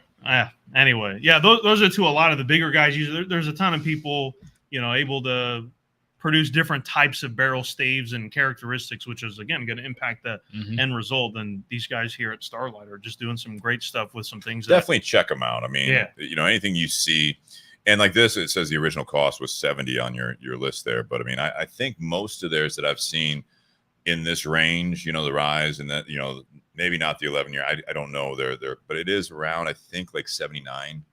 Typically not a whole, like some of them are pushing 100, maybe a little bit more. But 2 years ago, barrel proof, $70. Yeah. Well, and because you guys did a pick, you guys got it at barrel proof. I think the regular iteration of this that they release is at 106. Not much. So not much different, but I'd actually, where's that eyedropper? I got it right. Yeah. You just take your finger and just like flick a couple of. I gotta be that. We're all about science. Stanley Cooperage. Stanley is what Jonathan says. Stanley Cooperage. Stanley Cooperage. Oh. I got some range on that. Yeah, it's got some nice. It could be, yeah. I think I just read that. Yeah. Thanks, Jonathan. Jesus, trying to educate people here. What do you think about it? Fantastic. You like the whiskey? I like it a lot. Yeah. Tyler says fantastic. Like a green He's apple. got him. Green apple sweetness is what I got on. Yeah, that's what. Yeah. Tyler said green apple, even though he's got a mic, he wasn't on it. So, rookie. He's been on the show before. He's usually. I'm sure he's used to being on this side. Yeah, he's used to being in your seat. Yeah, I got you. Jonathan says sorry. Yeah, whatever. Go fuck yourself. And because someone is saying it, yes, thank you, Kristen, Kelvin. for the droppers. I think it's Kelvin Cooperage. Sorry, Kelvin Cooperage and International Stave are the two main big names that a lot of the big distilleries use. Okay. But they're not the only. They're not the only two groups out there putting out good barrels. Certainly not. Stanley Cooperage. And I said it, and I just was like, I thought he was helping out. Clearly, I was mistaken. Jonathan, that's one. This is the part one here, and we can talk a little bit more about what we're going to be smoking in the second part, which is another great cigar from Aganorsa Leaf. But obviously, we are still not too far into the Anniversario. They're very slow burn. I'm a slow they smoker. Are. Plus, we were smoking the fumas before that, right? So we haven't been smoking this very long, but it is a nice slow burning cigar. But this is where we do and Kunal, you've never been on the show before. So at the end of part one and part two, we've got some more talking points from the community, which we had a great time last week. So I might try to keep that going other than having one topic, but these are usually fun. And I like the flow of the part twos. But at the end of part one, there's 3 different ratings, Kunal. Okay. The bottle out of 10, 10 being the best. Sure. And why? The cigar out of 10, and then also the pairing, however you want to rate the pairing. Okay. Do you want to get in on this, Tyler, or no? Yeah. All right. His opinion matters. Try not to knock over anything in the ashtray. Why not? I don't want him to knock over anything if that's what you're asking. So speak into the side of the mic with the black tape. There it is. Bingo. Tyler Jones, Espinosa Cigars. Go ahead. Am I live right now? Yes, you are. Oh, beautiful. So which one are we starting with? Whiskey. Whiskey? The whiskey, I'll go 8.5. I like that whiskey a lot. You know, it's got good balance to it. It goes down really smooth for a 112 proof. It's got a nice green apple sweetness, which I'm usually the last guy that goes to that far, like in depth with like flavor profiles, but it's just very apparent and it's really nice. So I'm a big fan of that. Cigar wise, I actually have a shop in Noblesville, Indiana that I go to a lot. They're a really good customer of ours. Shout out to Carmax Cigars. When they do, they go through a ton of Aganorsa Aniversarios, and whichever one this one is, the Corojo, right? Yeah, this is a Corojo. So, and I pick these up on a regular to smoke on the weekends and stuff like that. So I'm a really big fan of this one. Looking forward to that Night Watch I somehow received. That's all right. We got a lot of cigars, even though we don't have as many as some companies. We don't have nothing either. I mean, we got a lot of cigars to go through. 100%. But no, I like the cigar a lot. And I'd give it a solid 8.5 as well. I mean, I think this cigar really has good balance, just great Corojo characteristics to it. You know, I think it's a really good representation of what Aganorsa does.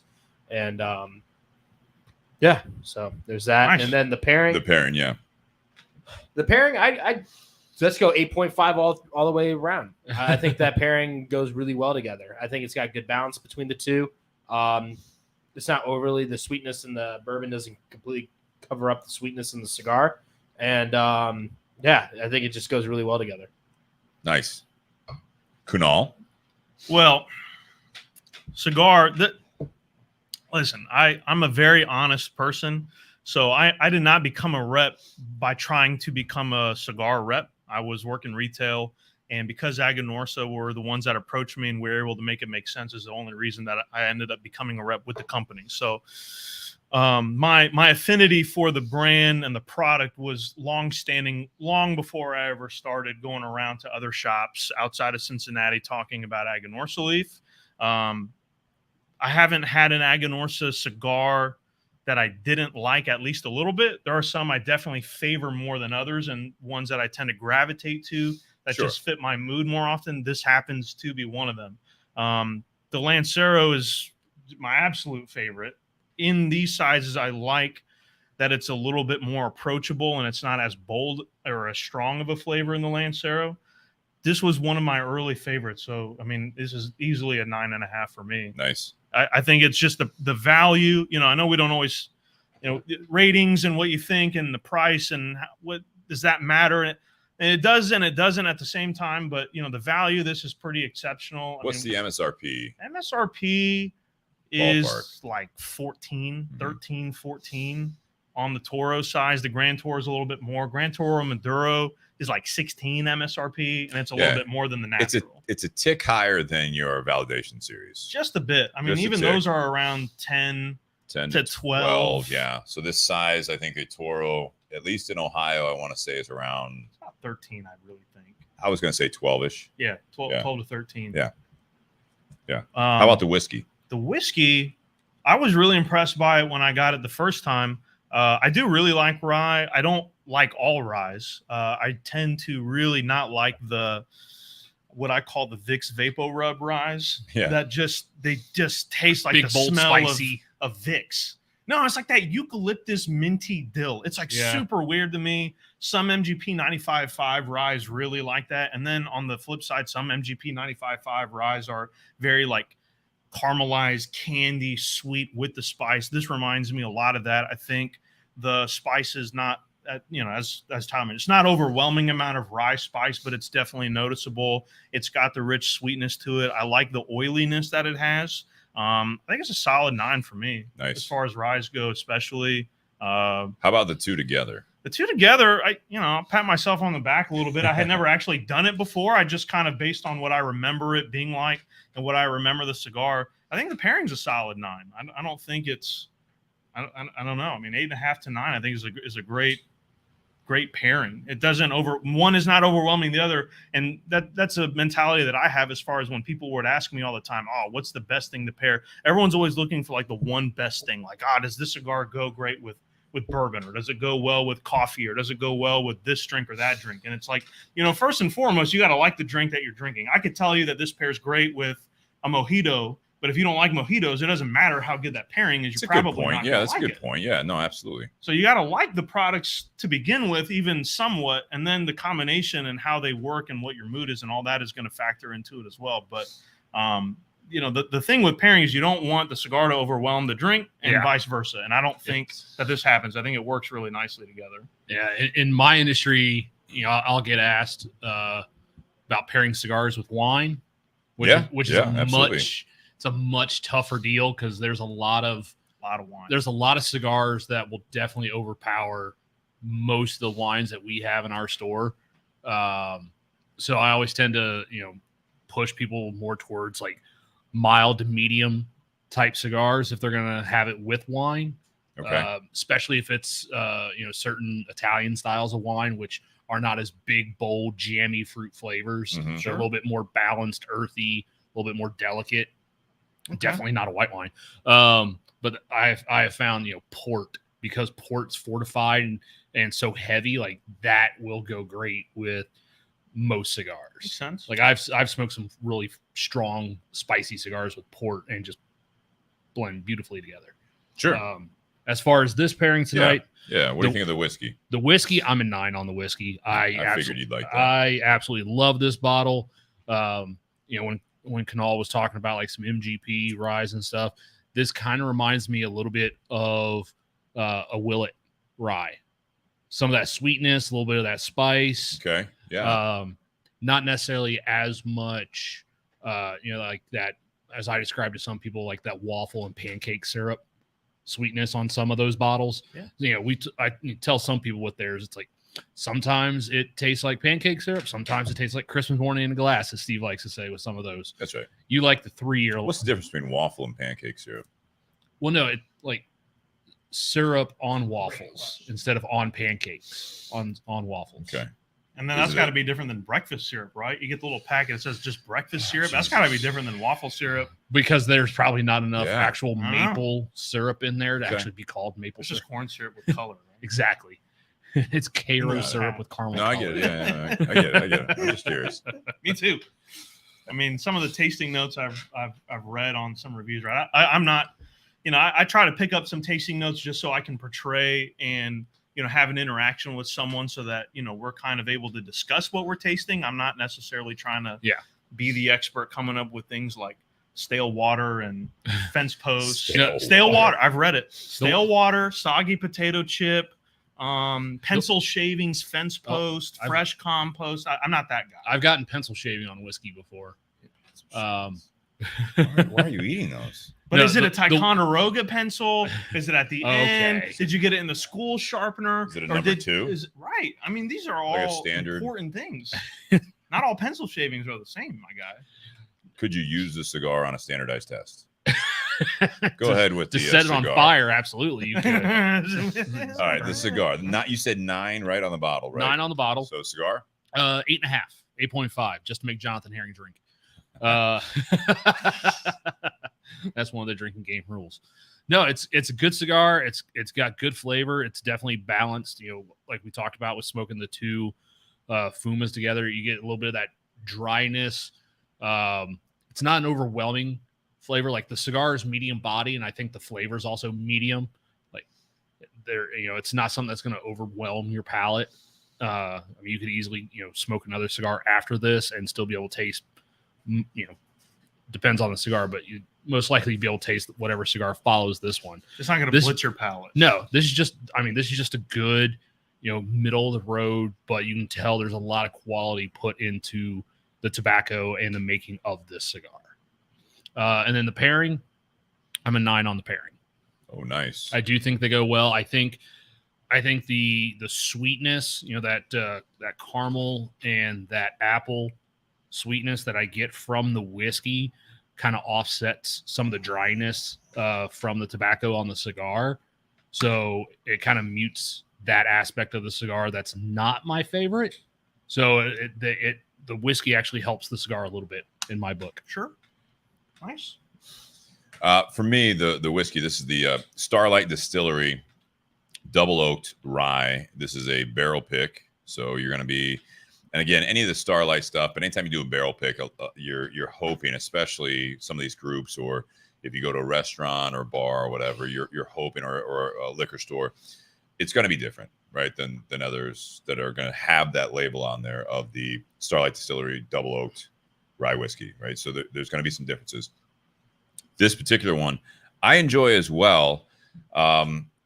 That apple, you guys, Tyler and Nate especially got a lot of that apple. I have that more of as like an undertone throughout that. I still get some of the rye spice on it. I do enjoy this bottle, and it's been cool to have, because when I see something on like double oaked is something that, in my opinion, I think Woodford really made that a popular mainstream label, right? Yeah. So double oak For sure. and a lot of like wherever you're at, hopefully they have some good distilleries, but here like in the Columbus area, double oaked is being used at a lot of the local distilleries as well, just because of like what Starlight's doing is you're finishing in another oak barrel, right?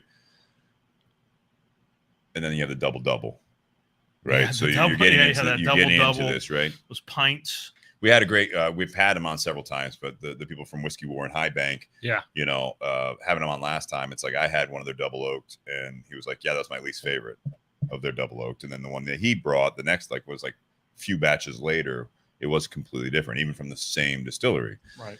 I didn't know what to expect when you said it's the double oaked rye whiskey. I don't get as what I thought. It does have some of that apple to it. I mean, it does have a little bit of the oakiness to it, which obviously I know is overused, but I do get a little bit of that. I get a little bit of that, that oak barrel coming through, which may seem very, very elementary to a lot of people, but I mean, to me, it is worth mentioning. I'll give the bottle an 8.5. I think this is really nice. Thank you for sharing it, Yeah, Kunal. of course. I think we're gonna let you go home. Sure, with the I rest of appreciate since you've been that, holding on to it for 2 years already. Listen, necessarily. I need help drinking through some of my bottles. We'd I've- be happy I've to help. Yeah, I've accumulated quite a few before I was getting into cigars. I wasn't in school. I worked full time. I didn't have a girlfriend. I just You had your barrel. I spent You had your my bottles. money on bottles, and I was just trying to get anything I could get my hands on that sounded interesting. So I've accumulated quite a bit. I don't have verticals of Purple Top Willets or Sure, every year of George T. Stagg and things like that, Yeah. but I've got a pretty sizable collection of what I think are unique and interesting bottles, because you don't have to have the highest of the most highly sought after bottles to get really, really enjoyable drinks. When you I say agree. sizable, how many bottles roughly? If I don't know, 150 at least. That's sizable. That's sizable. Yeah, that's that's very sizable. sizable. Yeah. 150. I don't have backups on backups on backups. You know what I mean? Like I got a bottle or two of Blanton's. I got like a bottle of Stagg Junior. Sure. Things like that. But But you have I a have lot of of these, like, variety unique of ones, things. right? Yeah, Yeah. things that aren't in the public eye, or people aren't camping out, fighting everybody and their mother, elbowing people in line and getting bent out of shape for stuff. Like, Oh yeah. I don't have time for that anymore, and I don't really No. care to do any of that. That's not what it's about. For me, it was always about the community. I think that's an aspect that a lot of people do appreciate, but a lot of people, if they're not really about it for that, and they're just in the collection side of the thing that they're trying to do. But the people I've met through bourbon, and by way of that, the people I've met through cigars, is just really incredible to me. And I just think back of all the people that I have interactions with, or that I've become good friends with, and it's like the only thing we had in common was the fact that we both like whiskey, or that we both smoke cigars, and we got to know each other more beyond that. But we had that common ground to start with, and I think that's often overlooked by a lot of people that are into these kind of hobbies. Absolutely. And I think it gets down to like being a little bit more pure individuals, also like good people, Mhm. because just like anything else, cigars, whiskey, or any other hobby, a sport you're into, whatever it is, over opinionated people, obviously, I feel like they kind of sour that. Yeah. At least for me. Sure. Mhm. Make it harder for the rest of us to enjoy it the way we Yeah. want to. Yeah. The Aganorsa Leaf Aniversario Corojo. I've always liked this blend. I liked it when it was a once a year release. I don't know. It's funny because talking earlier about going back to like 2015 and all Sure. those different releases. I think that was when we were down there, 2015, 2016. So like we brought in the 2014 or whatever, 2015, Right. and I'm curious to see where this blend goes for you guys. The consistency of it, is this something, bless you, or is this something that does kind of change a little bit more like a single barrel, right? Sure. I know you guys are making this a mass-produced, regular release cigar, which I can appreciate that it's always available, but I liked also the uniqueness of taking some of the best tobaccos in your guys' mind to put it in your Anniversario. We still have that approach with the cigar, which is why we made, when we changed the packaging, everything was, again, especially what Terrence and the team has really been about, and what the company's been trying to push forward, is the product was never the issue. It was always everything else surrounding it, which, I don't think this has been said anywhere, but I think you get a lot of these old school guys that have been growing and been a part of these companies for so long. They want to do things the most traditional way, exactly how they want to, and they don't really care about the business kind of side of things as far as, releases or getting it out there to, they want everything to be perfect. And there's a good mix of the two, where you got to have some of the people that are trying to modernize things a little bit, and then you got the guys that want to keep it as traditional and as old school as possible, and you kind of get to that medium ground and that middle point. So when we went through and they rebanded and did everything, it wasn't like some random person with, Microsoft Paint, on a computer messing what a around. great program that was. Right? Yeah. I loved doing that as a kid. It was like an Etch-a-Sketch. Oh, yeah. Yeah. You go and do all that stuff. But, to have this cigar reflect the caliber and the quality that we really felt was going into it. And even though it is regular production, it's still not made in near the amount that things like some of the other cigars that we make are. Right. And then we have the produced. second cigar tonight is the Rare Leaf. Right? That is very small That's production. kind of small production. Very small. So for me with this blend, I'm at an 8.5 with this. I do like it. The construction on this one is tremendous. I love the flavor of this one. It's funny because I think on a regular basis, off the top of my head, I'm not doing a taste test back and forth. The validation Corojo, this I feel like is amped up. I think. Based off of that, I think this is actually, I don't know if there's more Ligero in this. I don't know what it is, but there's got more body. There's more body. There's a little more depth to this than the regular validation Corojo. As an everyday smoke, I'd probably pick the Corojo validation just because it is an easier smoke. Yeah, absolutely. And again, we're also drinking a rye whiskey here tonight, so that might factor into that a little bit. And that leads me to the pairing. I'm surprised of the pairing. It is good. I'm 8.5 across the board. I think that the pairing went well. Going back and forth, and I've switched it up. We do this sometimes on part one where we switch it up, where I'll smoke the cigar for a little bit, go back to the whiskey, set the cigar down for a little bit, take a couple sips of the whiskey, and then come back to the cigar. They have stood up to each other. I don't know how well they complement in a sense that they're bringing a lot out from the other, but I think that they pair well together, that I'm still enjoying the bottle. I'm still enjoying the cigar, and nothing is overtaking it. I know, Nate, you said you thought that the bottle brought more out of the cigar, or vice versa? So I had said that the cigar had a little bit of that dry woodiness to it. That's what it was. And the sweetness from the rye whiskey kind of got rid of that, because your palate was already salivating because of everything else. So when you then went from the whiskey to the cigar, you didn't get that dryness. And I think what's cool about this has the Criollo in there as well. Oh yeah, absolutely. So I think that's where this is a great one. Again, not your everyday release. I mean, it is an everyday production, but it's like doing the Fuma experience. Yeah.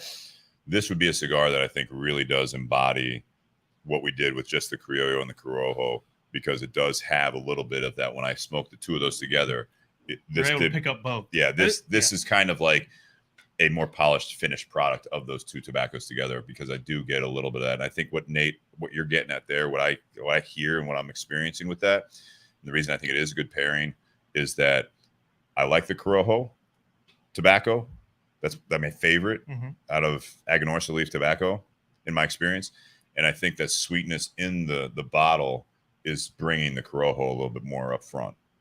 When I'm smoking it on its own, it's a little 50-50 almost in my experience. So and this is why I picked this cigar. And that I'm glad you guys picked up yeah. on that, or that's how it's coming across to you, is that, a lot of times in an ideal way, we could, I can't do it because I'm not strong enough to do that, but smoking two cigars at the same time, bringing out a blend that is a lot more Corojo dominant and bringing out a blend that's a lot more Criollo 98 dominant. Whereas I think this is absolutely balanced right down the middle. And because it's a more elegant product and it's not meant to be as, strong and in your face, you're able to get both sides of things. And I really like the balance, because the balance, I think, brings a complexity where it's interesting beginning to end. There's a lot of cigars where, it's a good flavor, but it's the same for an hour and a Sure. half. And there's nothing wrong with that, but sometimes you want something different, a little more depth, a little more complexity. I think this builds as you smoke it. And I think it absolutely does that. I definitely think it builds. Beginning to end, it keeps your attention, it keeps your focus. You're not ever bored with it. You're looking for what is it coming out next? What are the flavors that are developing as the cigar is going along, while still being able to smoke it as long as you want and it not destroy your palate and it's not overwhelmingly strong. I love describing this as a fuller body but medium strength cigar. Yeah. I think online you look at a lot of things. The word body gets used interchangeably with strength quite a bit, but I don't think they necessarily mean the same thing. No. Nicotine strength and how it feels, with the effect of that versus the thickness of the smoke, the thickness of the flavor, how strong or how prominent the flavor is. It's not like a light, soft flavor that you have to kind of really focus on to pick up the flavor. The flavor is there. Correct. I agree completely. I can agree completely. That being said, let's round out part one here, right, with the cheers. Sure. And I do want to thank briefly our sponsors. We talked about in the beginning of the show, Tinderbox at Easton in Columbus, Ohio.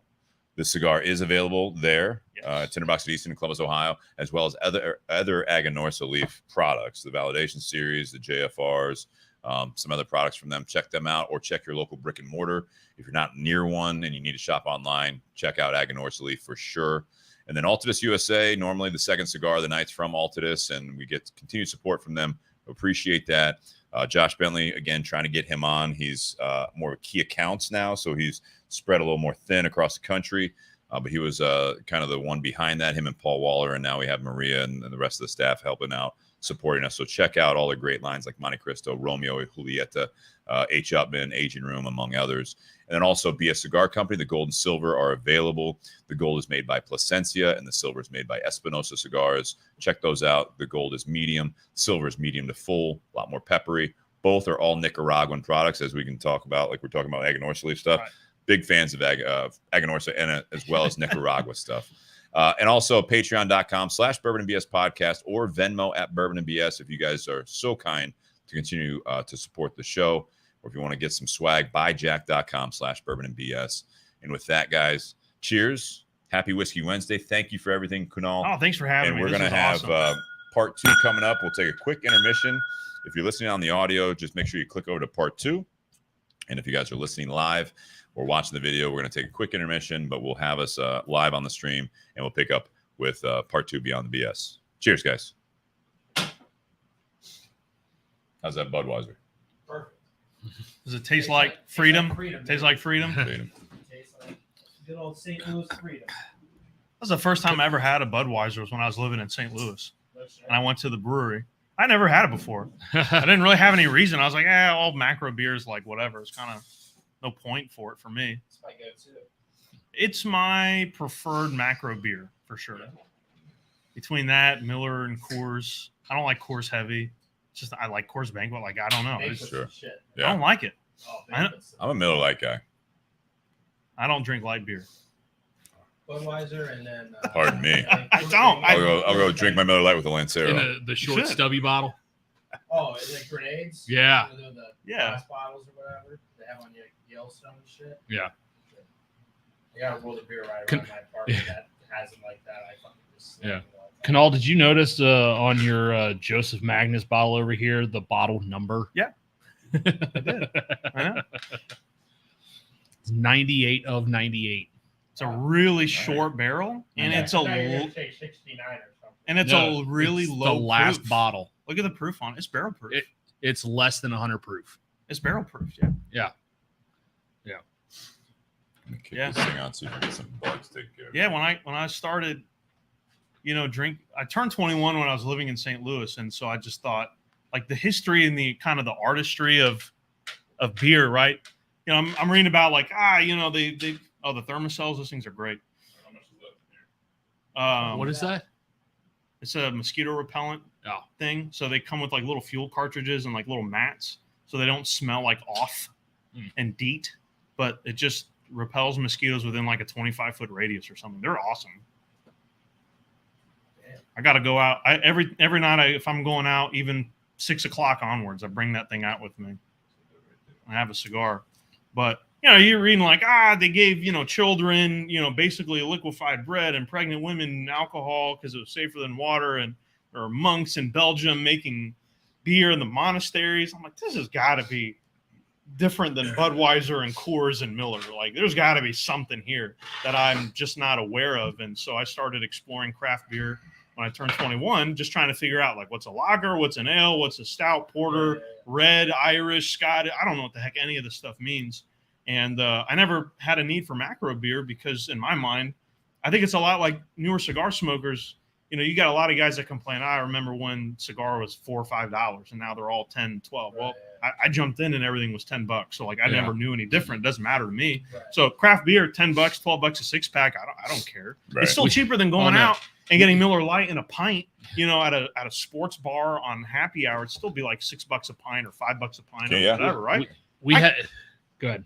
I can get some really expensive, whatever, like Dragon's Milk, 4-pack and it's $16 and, it's so expensive. It's a $4 bottle. It's still cheaper than going out. Yeah. We had a craft beer at our store. It was a 10-ounce bottle. It was an imperial stout, aged 13 months in a Willet barrel. Is it the Lagunitas Willetized? No, it wasn't. That's a delicious beer. But it was for that 10-ounce bottle, $14. Yeah, sounds about right.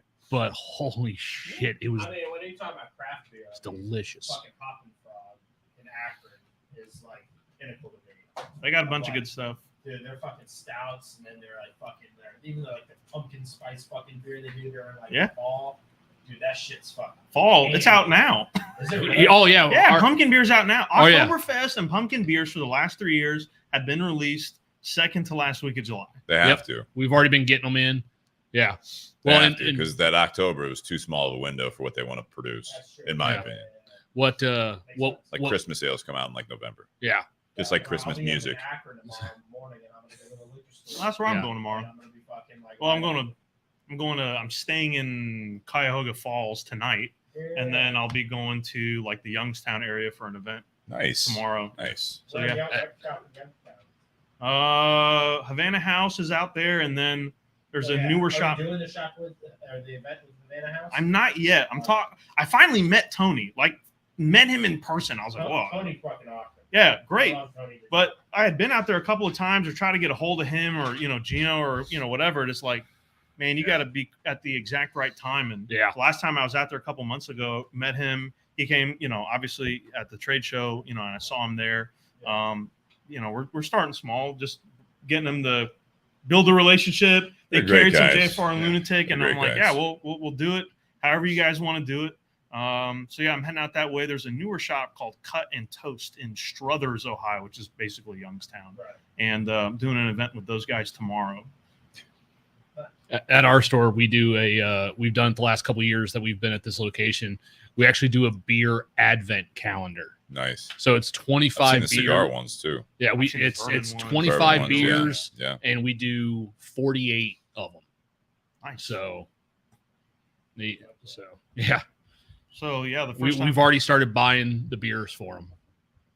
First time I ever had Budweiser, I went to when the tours were free at the time, and I was like, I'm whatever. sure they're giving away free now again. No, they're not. They probably should. They're giving away their beer for free. Yeah, they cost money now.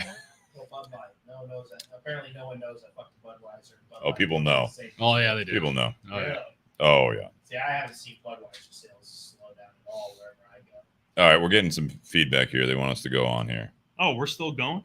Oh yeah, we're still live. Yeah. I'm glad I didn't say anything stupid.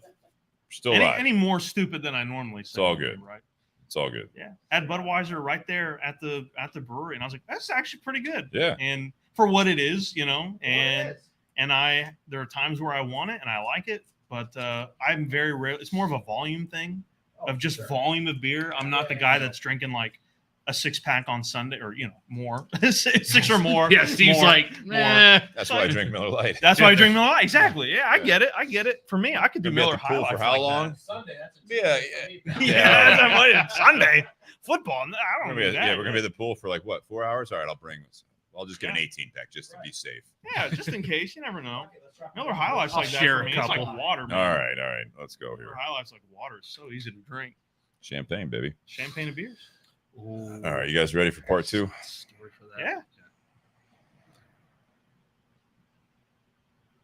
Welcome back to the Bourbon and BS podcast, everyone. This is episode 280, part 2. Beyond the BS. We've got Kunal from Aganorsa Leaf. I'm still enjoying it. I think we all are to a point right now. Yeah. The Aganorsa Leaf Aniversario Corojo, and we also did the Fuma experience on the air as well, which was nice. And check out part 1 if you're just tuning in now, or if you're listening on the audio, click back to part 1. Definitely more cigar heavy. We had we had a rye whiskey double oaked from Starlight. This is a barrel pick that Kunal brought with him, and we enjoyed that as well. So thank you again very much for that. Yeah. And check out part 1 for that. Part 2 is also sponsored by the same sponsors, guys. Tinderbox at Easton in Columbus, Ohio. Check them out.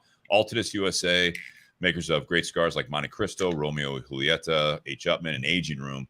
And normally we do a second cigar from them, but we're staying on with the Aganorsa Leaf thanks to Kunal and Aganorsa Leaf Cigars. And also check out BS Cigar Company, the gold and silver. The gold is made by Plasencia and the silver is made by Espinosa Cigars, all Nicaraguan blends. Check those out if you get the opportunity to do so, or contact us here at the Bourbon and BS Product placement podcast, or also the community page. And if you're on Facebook, you're not a part of the Bourbon and BS community page, make sure you join that, and we will approve you. No selling or any of that stuff on there. This is a purely a fun community page. And again, we're at 1,700 members strong, and we want to keep growing that. So if you're listening, you're a part of that, invite some people. Let's see another surge of people joining that community page, because it is absolutely fantastic. And I appreciate everyone. Had a few more recently. I saw that. Yeah, absolutely. Yeah. And we had a few more of the people that are spam people that are doing that. So we try to monitor that, and we appreciate everyone kind of supporting that.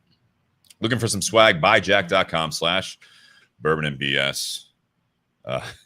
And check those out for like the shirts that Nate and I have on in different colors here. The Pour One More. Yeah, mine was the charity green. Yeah, that was the St. Patty's Day last year, 2 years ago. 2 years ago. And I've got the black and gray here. Pour One More, light up another. We'll figure this out together. Podcast shirt. So appreciate you guys supporting that. And if you have any questions, we're going to do. We don't have as many as last week, so hopefully we'll get some more coming in. But we're going to talk about some things that we want to talk about, but also what the community put on there for part 2 tonight. And these are some of my favorite episodes to do. Oh, yeah. Last week was great. We had a lot of participation in that post and had a lot of great topics. And, there was one person who mentioned something like, well, I'm not doing that. You guys didn't mention mine last week. Yeah, I can bring it up. Yeah. Let's start with that. Oh, called him out. Where are we at? I gotta scroll back. It's going to be a minute here. All right. We've had a lot of good contributions. I'm in no rush on the page. Maybe that person would care to comment what they posted last week. He did finally throw one up there. Yeah. Oh, yeah, he did. There it is. And have you had the original Guardian? Let's see. I like this one more. All right, let's start this off here. No, sir, I'm not talking to you. From Ray Cheshire. I can't pull it up on the screen here because it's from our community page here. Just starting off very, very basic here, pretty wide open topic here. He says, friendships, the importance of and the challenges of. That's a great question. Right? Anyone want to take that, field that question here? I can start.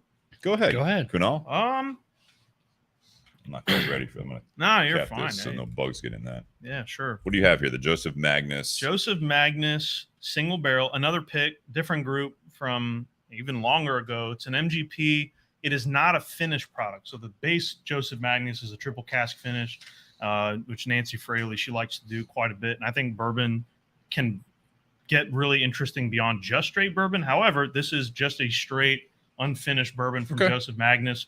Really low proof, but it is barrel proof. Really short barrel, only 98 bottles out of that. All right. So it just Yeah, really good MGP juice, so to speak. Friendships are interesting. I think oftentimes, growing up and kind of what you're told and always nature versus nurture, et cetera, where, your religion, your parents, your community, your school, what you are exposed to, what you choose to be exposed to, some people go into certain things and the different people and all of that, is always going to impact how people tend to think of what is required out of a friendship. I think everyone goes through this where sometimes it's not as straightforward. You have groups of friends where things are maybe a little bit easier, a little more surface level. Nothing wrong with any which way. You have different friends for different reasons, right? They fit different bills or they fulfill a different need in your life. But they all require work to some extent based on, especially when people are closer to you, right? So, I've had friends of mine that, for example, playing online video games, right? Okay. I made quite a few friends through a game that I play a lot, and we had never met in person. It was a mutual friend with a coworker of mine. I was working at Best Buy in St. Louis, and for whatever reason, I don't know how it ended up happening, but we just started playing more with each other. And one night I get a phone call from him at 10:30, which is super weird because we always talked on the computer or whatever. And he goes, "Oh, how far are you from the Chase Park Plaza Hotel?" I was like, "I don't know, like 30 minutes. He goes, "All right, well, I'll see you in 30 minutes. I was like, what is going on? It's a little forward. It's a little, yeah. That's I was like, all right. That was the first time I met this guy in person. First time I ever met him in person.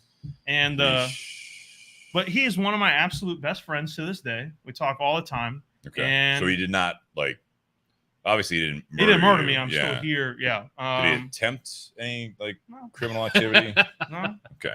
Just saw me. Was it a well lit parking lot? It was on a main street. Okay. It was, it was in the hotel grounds, big building, lights out in front. Witnesses. Like yeah. Okay, good. There are people Cameras. around. Good. I was also like 20, 21. So I was like, yeah, I'll be fine. I've done some things. So I was like, yeah, I'll be fine. No big deal, whatever, right? It's Jonathan Herring. Red flag. Yeah, for sure. Red flag. Yeah, my mom would have been yelling at me in any number of ways. That's the exact thing that she warned me about, right? Yeah. It's kind of like Uber. We're told never get in a stranger's car, and now we use our phone to summon a stranger from the internet to get in their car. Yeah. It's kind of interesting. Even after some of the horror stories, people still do it. Yeah, we still do it. Yeah. But even over the years, our friendship has developed in a number of ways. And, as you grow as a person in the different part of life that you're in, the things that you're learning and that you're understanding, if you're going to be cognizant and aware of that and what that other person is providing for you, what kind of a friendship you're trying to give to them and where you want it to be is going to require different amounts of effort. So if you want them to just be friends where you shoot the shit a little bit about some basic stuff and whatever, probably don't have to work a whole lot. It's all just your personality and you get along, you have similar interests, that kind of stuff. That's a little bit easier. But when you go beyond that, and if you start talking and getting to know someone a lot more, you start uncovering not demons, so to speak, but some of the different experiences that they've had, how they're different from your own experiences, the different principles that you guys have about certain things and what that leads to how your interactions go. That requires a lot of understanding and work, and it's not always going to be sunshine and rainbow. Sometimes you're going to say something or they're going to do something. So keep it a little more surface level. If you want it to be easy. Okay. But when has anything in life that's worth something ever been easy? Good point. Right? We always say that. The best things in life are the things that you got to work for. If it was easy, everybody would do it. Yeah. So the things that you really want and everyone, I would love to be a part of this or that. Well, it's hard work to be able to do that. Everything is hard work if you really want it to be something more than what it is at first. And I don't think friendships are really any different than that for some of your best friends, long-standing, no matter how you met them, whether you're childhood friends or whether it's through, cigars or whatever it is. But if you understand that and you want that to grow and develop, it's just like anything else. You have to put in the effort and you have to understand that, if you're both on the same page, and a lot of times what happens when there are rifts that develop is one person is putting in a lot more effort than the other, because they're not on the same page about where the other person is trying to be within that relationship. And a lot of times that's where it can either be a revelation, like, maybe this wasn't the relationship that I should have been putting that effort into, or maybe it was. I think it is. It's definitely on both sides, or you get what you you get out of it what you put into it, but that's not always the case, right? And I think that as time goes on, right, you talk about like childhood friends or, you know, someone that you used to be closer with, but life experiences, Change you. moving, having family, getting older, job changes. When you have, you know, I always go back to the whole kind of Your priorities. I think it's more of just as you get older, like when you're young, who are your friends, right? You know, when you're growing up, you're a kid, you know, at least when I was younger in the 80s and 90s, it was, you know, we did, it was neighborhood friends, it was school friends, church friends, whatever you're, you know, sometimes it's your parents' friends' kids, right? You know, that, you know, you can they almost like look at them as like cousins or whatever it might be, or, you know, that kind of relationship where you're friends because of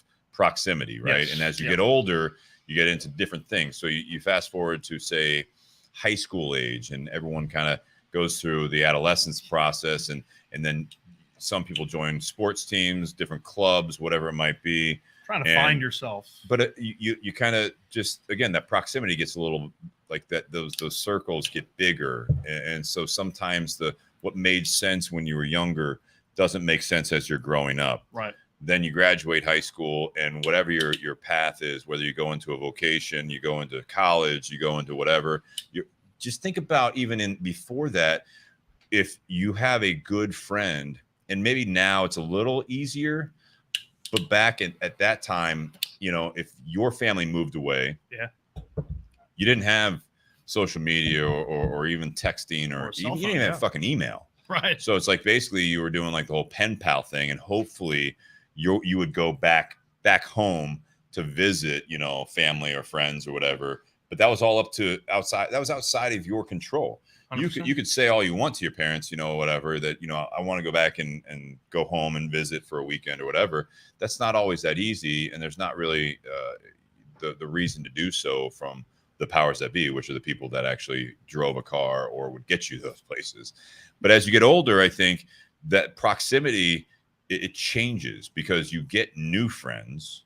Like I have college friends, and then post college, then I had a job, and so I was not necessarily real good friends with people I worked with. Sure. But I came back home, so then I'm reconnecting with some of the people from high school, or I have new friends, and again, it's what are your hobbies? If you have kids, there's a lot of times that even the parents, not only from the kids side of it, from the parents, it's like if you have kids that are involved in certain clubs or activities, or sports is a great example, is that all of a sudden, or neighborhoods, right? You move into a neighborhood, and now you have friends that are because your kids play sports with these kids, and then you see those parents, and then you might have another common interest, whether now, again, big ones are going to be like the bourbon thing or whatever. Oh, you like bourbon? I like bourbon. Like, oh, and you start talking about your what do you have? 150 bottles. Like, holy shit, that's a lot of bottles. Yeah, you should come over. You know what I mean? Like, we'll crack a couple bottles. We'll sample some stuff. You know, like, oh, you like cigars too? Like, oh yeah, I love cigars. I'm in the cigar industry. Oh, I smoke cigars. Like, oh, what do you like to smoke? Now these conversations start happening, and that's where you're spending your time with your life, right? So people that either moved away or you were closer with, but then you just drift apart, I guess, a little bit, which is natural. But I think you hit it on the head there, is that it does take effort. Yeah. Whether or not you see that person on a regular basis or whatever the parameters of the relationship is, I think that the friendships, it does take work. And as time goes by, and Ray did put it up here. I'll see if I can find the comment. Yeah, it's dynamic. It's always changing, right? So he had his reasons at the time to put forward that topic, and he'd been trying to reconnect with an old friend, and he shared this with me, and I'm not going to go into details on this, but there seemed to be some friction there that I wasn't aware of. And so he had a friend, and it was a mutual friend that I was not as close with as he was when he lived in the area. Obviously, he moved to a different side of the world, and this person went through their issues and all that stuff, and they kind of kept in touch. And again, nowadays it's easier.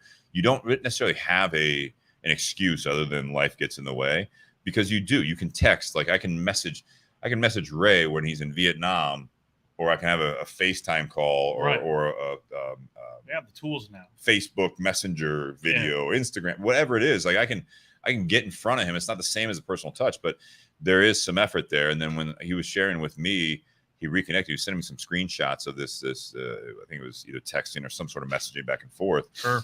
And the conversation just all of a sudden turned south, and it almost brought, like, again, not to get in detail, but it's like that person that he was trying to reconnect with brought up some like past whatever that he didn't really care for, the way their opinions differed on certain matters. And I looked at the and they weren't even talking about that. Right. And then all of a sudden, just like one thing was common, and it was like, see, you all, like one of those things, like, see, you always do that. He's like, what are you talking about? You know what I mean? It was like one person carries this grudge almost. Grudge, you call it trauma, whatever you want to call it. Yeah. It's like this issue that, oh, I thought we were past that. I thought we were past whatever, Right. you know, argument we had or whatever. But then the one party doesn't get over it. It's like, that's, again, how much effort are you willing to every time I try to talk to you, whether it be like a week goes by, a couple of years go by, we reconnect, and you just bring up something. And it wasn't even like a major, from what I saw and what I heard about. And I've been in those situations. It's like, it's not even that big. It's just like that. You just want to talk about the bad things. Like what, I mean, why are we reconnecting then? Because if that's all you're going to do, and it wasn't like something major, like, oh, you know, you slept with my wife or something like that. I get it. I get it. Like, if it's something like that, like, maybe you shouldn't reconnect. My kid is your kid. Delete the number, move on. You guys aren't going to be close. But I think if it's something just like, oh, we disagreed about this topic or whatever, and we got in like we were drinking that night, and we got in a heated argument. It's like, yeah, we already made up. Like, we already, you know, we already got past that. Like, why are you bringing it up? I think that's sometimes where it's tough with the friendships, is that it has to be a bit of, not necessarily equal effort, but it has to be somewhat mutual, right? And I think that when the friendships and relationships are so easy, it's newer. You haven't really dug into that, and you don't have that problems. They don't arise because it's a surface level friendship. You know what I mean? Let's crack some bottles. But then there's that one night where you're cracking one more bottle, and all of a sudden it's like, now we're getting into the weeds. Yeah. So my job and my relationship, you know, my finances, whatever's coming up, and you're like, you're sitting there and you weren't at that point. And you're sipping on it, and you're like, oh, we're doing this tonight. Okay. Yeah. No, yeah. No, I'm good. I'm sorry. And then like that keeps up. Then it's a matter of, you have to find a little bit of a balance there, that like, let's go back to like the fun stuff too. Like, now all of a sudden, every time we get together, like, all you want to do is bring up like, so this is still going on. And it's like, oh, sorry to hear that. And it's like, you try to be there for someone, but if they don't listen to the advice, or they don't take the advice, or they're asking you, you can be a sounding board sometimes. And you want to do that because you're going to be in that position at some point, I think. And you hope that there is a reciprocating thing. If you're that level of friendship, that you can have those heart to hearts, you can do that, but you have to have the good times too. Absolutely. And you have to be able to put the effort into it, where it's like, you know, we haven't gotten together to sample some whiskeys. You know, I have several good friends that when we finally get back together, it's like we never, you know, we pick up where we left off, type of a friendship. Hey, we need to get together more often. How many times do you guys say that? We need to chat all the time. Man, we haven't talked in a long time. This was great. We should do this more often, whether it's in person, phone, something like this. And it's like, man, we should do that again. And the next thing you know, it's like a year passed. And I think it's okay sometimes, because, you know, everyone's got their life to live. But I also have friends, and I'm not just going to put it on them, but I have those relationships where they're the ones that say, man, I miss talking like this. And it's like, yeah, I'm here. Like, you know, like, let's, when do you want to get together again? Oh, we'll get together soon. Phone works both ways. Texting goes both ways. You can do all that stuff. So I don't think there's typically a guilty party, unless you're putting in more effort and you're like, hey, did you want to get together again? Yeah. Just, you know, I'll get back to you. I'm going to stop inviting you to stuff. At a point, yeah. You know, if all it is a no. Insanity, right? And if you don't invite me to stuff too, eventually, it's like, if you don't reach out to me, you're not going to be the first one on my list to call or invite to. If I have something going on and I need to talk to someone, you're not that person right now, because I don't talk to you ever. And, you know, or otherwise, it's like, I'm doing something fun that I know that you'd be interested in. Unfortunately, you're not on the tip of my tongue, or you're not the first person I'm going to invite to something that I want to do, that I know you have a common interest, because I've invited you to something for like 5-6 times. And every time it's like, it's not even a scheduling thing. It's like, yeah, I'll get back to you. That only goes so far, right? Yeah, for sure. a lot of times what happens, you have these people, and let's say there's been time apart, and in that time apart, you try to get back and you're expecting it to pick up right where you left off and to be the same relationship that you had with that person. But maybe that particular person went through some things or had some realizations, or they're at a different growth part, or, and whether it's growth or just changing, but it's always dynamic. And so maybe where they were at and what they wanted it to be is not exactly the same thing. And that's where you get some of these tiffs, or, maybe it was the disagreement on a particular issue. Maybe at that time it wasn't a big deal to that person. And for whatever reason, maybe they're going through some stuff or reflecting back, and they just think like, oh, for how I am as an individual right now, it wasn't a problem then, but it's now a problem for me, that they're going to bring it up and make it into an issue. Yeah, exactly. And if you didn't want it to be, and you're trying for that relationship to pick up again, because everybody has all your friendships have a different purpose, right? Or they have a different part of your life. And some friends are like we get together once a year, twice a year. We say we should hang out more, but we both kind of do it. Neither one of us is upset at the other person that we don't hang out more often. Yep. And you both have this understanding that, you're both busy. Things happen. We can't always hang out with our friends every day to be able to cycle through everyone as often as we would like to. That's just not how it goes. And sometimes both parties are aware of that. And then on the flip side, sometimes it's not. And they don't realize that, if you just keep shooting me down, or I keep putting this effort and I'm not getting anything back out of it over a course of time, absolutely, why am I going to waste that effort? Whether the energy, whether it's, just being mindful of it, or if they're a negative person every time you're with them, now they're putting, not necessarily trying to bring you down, but it's, it's putting that negative energy onto you. And if you don't have the capacity for that kind of an interaction as often as that person is trying to be, then you're not going to try to put yourself into that situation more often than you might, need to. So it's going to be less frequent. I think, you have to sometimes realize take care of yourself. Take care of yourself, put yourself first in that situation. And Ray says it wasn't ever a disagreement with this situation. I think it was a difference in lifestyle. Sure. And sometimes that happens too, as you get into that, and whether the issues are big or small, I think sometimes, those lifestyles or your opinions on matters that some people make bigger. And we went through that once again in a big way, I think, with the last few years we've been through, especially in this country, but worldwide, is that people have different opinions. And it's like, is that what you're going to talk about? There's that age old thing that, like in a cigar shop, what don't you talk about? Religion, politics, and what comes up in cigar shops a lot? Religion and politics. Politics more. It's just, especially recently, but sure. It's a matter of, can you respectfully have a conversation with someone, or are you just trying to push your opinion down? If they disagree with you, now all of a sudden that you're upset and that's it. And now you're just trying to win arguments. And it's like, we were just talking, man. Like I disagree with you. You know what I mean? Like, that's it. Like I'm entitled to my opinion, and that's okay. Well, I mean, I had a really good friend that, we had been friends for, ever since high school.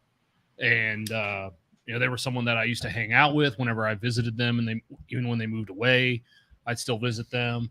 But then it was several years ago. Like, everything that they were posting on social media was negative, and it was getting me fired up, getting me worked up. And eventually I didn't unfriend that person. I just unfollowed them. Yeah. I don't see any of their shit because it was having too much of a negative impact on me. Mm-hmm. And I was like, here's all the great things going on in your life, but yet everything you post is negative. I don't need that. Like, you're just complaining about other people's shit, not even your own stuff. You're just complaining for other people. Like, that's not what I need in a friendship. So, if I never speak to that person again, it's not going to change my life one way or the other. Right. Sure. And I've had several friends where that's happened for different reasons. The gentleman that was my best friend in college, when I've told the story in the past, like, when I first met him my sophomore year, this was never someone that I expected to be friends with ever. It's usually how it goes. And you know what it was that actually made us come together and hang out and become friends? Cigars, oddly enough. And unfortunately, that person is not on any social media whatsoever. So I haven't been able to. The last time I heard from that person was about 6 months after they got married, because he called me up and had a marriage question. So it's probably been 12 years since I've actually talked to that person. And like I said, he was my best friend in college. Yeah. There's nothing that we have against one another or different beliefs. It's just one of those things where like that person, they reached out to me that one time, and then I lost that person's number, and they never reached back out. Huh? Lost the number. Yeah. Deleted. I doubt that's what happened, but Swipe who right, knows? swipe left. I don't know. Who knows? It could have been. But it's that person's one of those friends to where if all of a sudden they reach out to me out of the blue and they're like, hey, my wife and I were coming up to Columbus. If you still live in the Columbus area, would you want to meet up? Absolutely. Yeah. Because there wasn't anything negative that ended the relationship. It was just communication just stopped because, like I said, as it was. Yeah, we didn't see each other. We lived in different states, different careers. You're not at the same college and you're 20 years old, right? I mean, like the shit happens, right? Yeah. That's where the life gets in the way or Always. not even gets in the way. It happens. It just right? life happens, and Yeah. life happens to But them. like- Life happens to But you. your friendships will change over the time based on growing up and what you need in a friendship. You guys talked about it. You have those neighborhood friends. I had friends in my neighborhood that we were really tight. Elementary school, middle school, and then when we got to high school, they started acting like the popular kids and being the cool kids. And even though I was a jock, I was a nerd. So everyone sits there and goes, how can you not have friends when you're captain of the football team? Well, it's because I was fifth in my class in GPA. That just negates all of that stuff immediately. That is so stereotypical high school. So I was just a nerd. I mean, so all the so all those I was just a nerd. Just all a those nerd. all those friends that I had prior to high school, we all drifted apart in high school. That's what And I was it- saying earlier, and right? yeah. Like as you go through those adolescent years, I mean, you find differences, right? Who you are at 14 and who you are at 16 is a lot different Absolutely. than who you are at 34 and 36, right? I mean, you go through a lot more of a change Turn Tyler's mic on if you would. He's got something in to that say. short here. amount of time. I mean, mine's pretty simple. I mean, friends, like we've said, friends are going to come and go throughout life and shit like that, right? And you just got to recognize the real ones, stay in touch with the real ones, and the real ones are going to recognize the other real ones. As long as you surround yourself with real ones, you're probably going to be set pretty good. And you can always lean back on the OGs, but you always know who you can fall back on and stuff like that. And, Yeah. there's just people that always are like, you can just tell that they're like, oh, wow, you're going to be back in town or whatever. Yeah, let's meet up for a drink or something like that. Or let's go get dinner or something like that when you come back in town. Like, shit, I left Cleveland, Northeast Ohio, like 8 years ago now almost. Yeah. And it's like, I still know the people I can reach out to whenever I'm back in town and be like, yo, I'm going to be back in town. This doesn't happen very often. Yeah. Let's get a drink. And they're like, let's go. I'll be off work at 3. Yeah. Let's meet at this place. I know you like going in this area or whatever. I'll be like, bet, let's go do it. So you just got to recognize the real ones, and the real ones follow the real ones. And well, I think sometimes, again, to kind of, we can talk about this as long as we want, but I think also in that situation, like Tyler, I consider, like, obviously we met through business and cigars and all that stuff, but it's like, I have like even Jake Sanders, I was closer with, who's a rep for Crown, has been on the show. He started the show with me. It's like, when you come in town, absolutely, you want to get a drink? Absolutely, let's do it. You want to come over to the garage for this, whatever, that's fantastic. Love to see you. I don't get to Indianapolis. You're traveling a lot, but it's like it doesn't have to be maybe ego driven or feelings driven. It's like the lifestyle thing. It's like when I get away from town, I'm not going, like, I don't always make, I'm bad at saying, all right, so someone's like Bobby Hirschman, who we met through the show, right? And through the community. He comes to Philly. He's been saying, come to Philly, come to Philly, come to Philly. I want to go visit him and see his town and hang out with him because he's become a good friend through the show. I think there's different parameters too on the friendships, right? You know, it's like For sure. it's like you, for example, you're a text away. You know, sometimes we'll like comment on social media stuff and all that stuff, and I'm like, that's a comfort level for me. Like I consider you still a friend. You know what I mean? 100%. But at the same time, you come here for work or whatever it is, way more, 100% more than I get to Indy to say, if I'm in Indy, I'm gonna, hey, are you in town? Right. Yeah. But like, sure. you know, Kristen and I, It's all circumstance. if we get a weekend away or whatever, it's like we're either going to go to like Chicago to see family, or we're going to like just do stuff around here, just like you're going to do stuff around where you're at, you know, because it's your weekend. Right. Yeah. It's there's effort, and then there's also the level of just understanding. It's like I'm not classifying friendships, but at the same time, it's that you pick up where you left off. Like that's the type of friendship that I feel like we have, like even like Jake, and it's like, you know, if you were in town, would see you way more. If I was in that town, I'd see you way more. We live hours away. It's like, you're not the type of, you know, if there's a concert somewhere, you know, because we share the like in a lot of the same music. If there's a concert that makes sense, and I'm thinking like, oh, you might, hey, you want to? I think I invited you to a concert, you know, because I didn't know if you were gonna be in town. Concert or whatever, right? Yeah, and you weren't in town. Like it was like it didn't work out, but it's like those, like that's okay because Right. Again, everyone's got their priorities, and just because you're not on the front of the list, you know, it's like my neighbors across the street we're close with, but it's not like I invite them to everything that we do on Sundays. You know what I mean? Sometimes we'll get together to watch football, but they've got shit going on. They've got kids and all that stuff. It's like we'll go to concerts together. We live across the street. We'll wave. We'll talk. All that stuff. You saw me talking to some of my neighbors tonight, walking the dog. That's great. Neighbor friends aren't necessarily less off than like some of my best friends that I see all the time or have heart-to-hearts with. It's just that's the parameters of the friendship. The dynamics of how it goes. I don't see anything wrong with that. No. And Sometimes people get all like upset about it. Oh, everybody gets bent out of shape. Oh, I saw you went and did this. You didn't invite me. It's like, oh, well, you didn't invite. I haven't got an invite from you. Right. Yeah. You know, for the last year. So So like, well, I don't know. I mean, you can knock on my door, walk across the street. You know what I But mean? someone could be like, dude, I saw you at that concert. Why didn't you let me know you're going to that concert? I'm like, bro, you live 3 hours away from me. Yeah, I didn't think you were going to be able to just pick up your shit. Yeah. And if I could decide to come to this concert with me 3 hours away, you know, type deal. But Shout instead, out, I'm Jake. But, you know, but, you know, it's one of those things. And like I think I told you when you invited me to that concert or whatever here, it was like a Sunday. And I literally dropped Eric Espinoza off at the airport in Fort Wayne, Indiana that Sunday morning.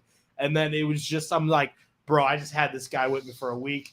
I need a break. That's it, man. Decompress and just run. Right. I'm like, next time we'll definitely do something. But, and then you understand with our friendship, That's you it. understand that we can make that work down the road a little bit better. Yeah, and I'm just like, okay, cool. Right. Yeah. You don't take 100%. personal offense because someone wasn't able to do something that you thought of that you were wanting to do, and you take it like, Tyler just doesn't want to be around me. I'm putting in all this effort trying to hang out with him and do something, and he's just blowing me off. You know, it's not like that. And when you have that understanding, it makes things go a lot easier. Sometimes that understanding's not there, you know, and then, you know, kind of circling back to, you know, when you kind of lose base with some people that you were really close to or whatever happens. And, you know, I've had an understanding like it sucks, especially when you're going through it. As someone, you know, that was close with you for a long time and you guys had a certain purpose in each other's lives. And maybe that person is, you know, something else has come up and taken their life down a different path. And that has led to, you know, the two of you not being able to maintain the relationship that you had. And you know what? That's okay, because no matter what, at any point in your life, every relationship you have is there for a different purpose. Sometimes it's a shorter amount of time. Sometimes it's a longer amount of time. When they're close and it's been long standing, and then you're noticing that it's getting to a point where it's not sustainable anymore, it sucks. I went through it with one of my closest friends that, you know, from high school, grew up, you know, we're in the same hometown. You know, I'm not that far from my hometown. Online games and communicating, and just they got to a point where they were no longer putting in the effort to be in our circles or to reach out to me anymore. And I wanted to do whatever I could to kind of like hold on to that. But there comes a point where you got to realize too that you can try to do that, but you're only really hurting yourself, because it's apparent that the clock's ticking down, and that relationship that you did have is either going to change entirely, completely, or just enough. But whatever it is, it's not the same anymore. No. And it does suck, but that's going to happen no matter what, to whoever you are, no matter at what point in your life that's going to happen. I think everyone goes on those different paths, right? Yeah. And everyone goes through, whether as they get older too, not only the proximity I was talking about or the common interests and all that stuff, but it's like the life situations, right? As I've gotten older, I've gone through marriage and divorce. And I remember back at that time, it was like I was one of the first of the friends to get married. And then it was like some of them got married afterwards and they started having kids. We didn't have kids. So it's like lifestyle changes. And then after the divorce, and then like all of a sudden my life was taking a different trajectory. And some of them were on the same path. And it's kind of like, even now in my current situation, it's like I'm in a great relationship with Kristen. But again, we don't have kids. We have some friends that are single or in relationships, don't have kids. We have other friends that have kids. And it's like there will be, I think, hopefully for most people, that there is this epiphany that it's like, it's okay that they can't do the things that you do because they have different responsibilities. It's like, even like with me on a very much lesser scale, it's like, hey, like, we're getting together. It's like, well, I work, on Saturdays, so I can't get together for that. It's like, well, what about, Sunday?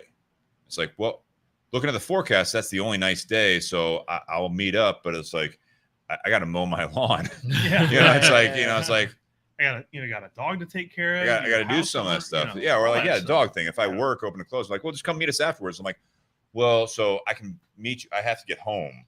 I don't have kids necessarily, but it's like I have to get home to my dog. So it's like I think eventually there will be an epiphany to a lot of people that's like, it's okay that not everyone can get together all the time, but if there is some effort put on both sides, and again, if you invite, and you don't get the invites back, and they don't come around, I'm done inviting you. It's just, I mean, not because I'm mad at you. It's just like I no longer think about you to put on the invite list. I don't, if I have cookouts at my house, it's like, 2 years ago we had a great time. I've been inviting you to 5 since, and then you say like, oh, you stopped inviting me. It's like, dude, like you haven't come around. You've been busy. That's fine. I get it. I also haven't been invited to anything. Well, I don't do anything. It's like, okay, I get it. That's fine. But don't be mad at me that I stopped inviting you. You know what I mean? Like, that's just, it happens. Some people don't have that understanding. Right. They get bent out of shape. Some people have that understanding. Don't take it personally. I got a lot of friends, especially in the cigar community, a lot of the people that I know are a little bit older than me, or they have kids or whatever it is. I never have ever once taken any offense if someone has had to cancel plans or they're not able to make plans because they got, this kid's in soccer and that kid's in baseball, or their kids are a little bit older, whatever it is. Like, I understand that you're going to have different things that you got to worry about than I do. Yeah. I've got my own things going on, but they're different things. And sometimes there are things that are easier for me to manage than they're easier for you to manage, or they're not up to you, whatever it is. But I understand that. So I never get upset or offended that happens, because I know that people got different things going on. Well, and they're going through different things. You know what I mean? Like, there are, I've had friends, I've been that friend where it's, when things are going well, you're busy. And then all of a sudden, say you go through a job loss or a relationship ends or something like that. It's like they start reaching out to you again. You know what I mean? Like, and that's, again, I think okay, as long as you don't burn bridges. Right. I think it's interesting when friendships or when relationships end, whether a breakup or a divorce. It's also interesting how, like in a divorce, you split what you guys have. Well, guess what? We're also splitting friends. Oh, I went through that. Yeah. You get these friends, I get these friends. Yeah. All right. Not cool, bro. I bet he's got the biggest dong. So for those the biggest. So for those who couldn't hear, someone was driving nearby and popping and banging their exhaust. So quite loudly. Yeah, very. Didn't close. Sound good, actually. No. They need to get that thing tuned. It was probably either a Honda Civic or a Subaru, or just a dirt bike. I don't know. I mean, probably wasn't a dirt bike, but. Could have been a mower. Mowing the lawn. Someone thinks they're cool with their WRX. Yeah, me and my girlfriend have that. There's always people in our neighborhood flying down, and she's like, well, it looks like I'm leaving you for that person. I said, I don't blame you. Go for it. I can't hold a candle to that guy. I mean, oh, man, he's just got to be, well endowed. I've seen Fast and Furious. I know I know how this game goes. That's all right. Yeah. I accept. I accept. What are you going to do about it? I can't compete with that guy. Are you kidding me? Look at his moped. I bet his weekend vehicle's a lifted truck. All right, let's switch gears here, right? Yeah. Here's a quick one. Could be. Yeah. FaceTiming in a public place. No. Should you be jailed for that? Jonathan Herring. Yeah, probably. It should be a criminal offense. I don't understand why people feel the need to do it. It's like when you had speakerphone. Were you also always People on still do speakerphone? FaceTime. Yeah, or they still speakerphone it, but the crazy thing too is these people are always on FaceTime with like the person that's at their house, and they're not talking about anything important like, oh, which brand of whatever am I supposed to buy, or what's the thing? They're just talking to be on FaceTime. Like, why? So you're holding the phone anyway. Like, so what? FaceTiming, I think, in a public place, depending on the venue. Yeah. It's just like anything else. I think for me, it's if I were, I think I did that, right? So I called Nate on FaceTime a week or two ago at the liquor store, but I was quiet.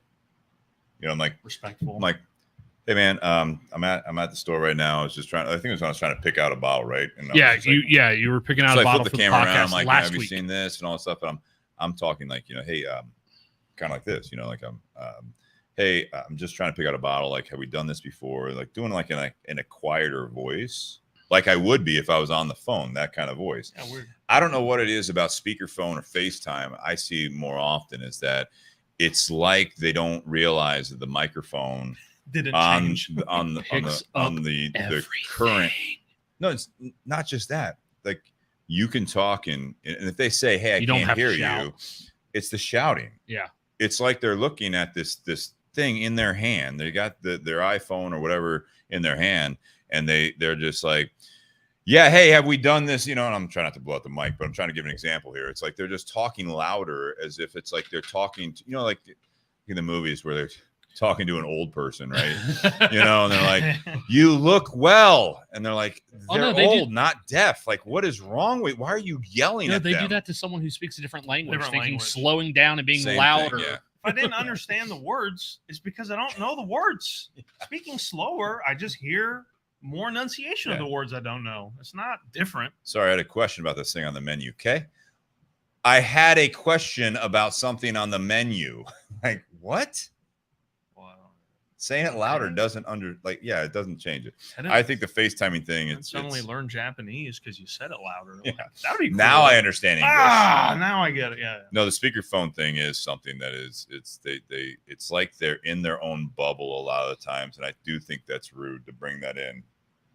I think even just in the cigar shop, I find talking on the phone, it's fine if you're doing that. And again, it's knowing your surroundings. Where if you walk into a place like in the cigar shop, for me, I don't necessarily address them when they're on the phone when they walk in and they're looking. And then it's the annoyance of them when they look back and they're like, and they point at you and they're like, I need help over here. And I calmly say, I didn't want to interrupt your phone call. I'm sorry. And they're like, yeah, I need something over here. It's like, well, I'm being polite because you're on a phone call. Yeah. I've spent so much time like in my car or standing outside of an establishment because I'm still on the phone. And sometimes it's like, if it's important, great. If it's just small talk, eventually I'm like, all right, well, I gotta head into the store. Or I gotta head into the gym. I got a customer. I gotta go. Yeah. Like, hey, I'll call you back after whatever, if you want to keep talking, whatever it is, but it's like, there's ways to do it. But I think that people are so, not entitled, but into themselves. They don't have the social norms that I agree as social norms. They just don't, their social norms are that. They can walk in talking on FaceTime. FaceTime is one thing. I think speakerphone is even more rude. Oh, for sure. Because unless your earpiece is broken, why are you walking around on speakerphone? And why do you walk into an establishment or in public and you're talking on speakerphone? It's harder for you to hear, so you do start yelling. It's harder for them to hear. So just take them off, put it on, and put it up to your ear, and you start talking to that person. I've had times, especially to hear is like. I've had times, especially with my old. Move my wrist. I know. I had times, especially with my old phone, where if I was holding the phone up to my ear, I had a hard time hearing that person. If I put it on a speakerphone, it was a lot louder and I could actually hear it better. I put it on your good ear. But I don't have one. I thought one was better than the other.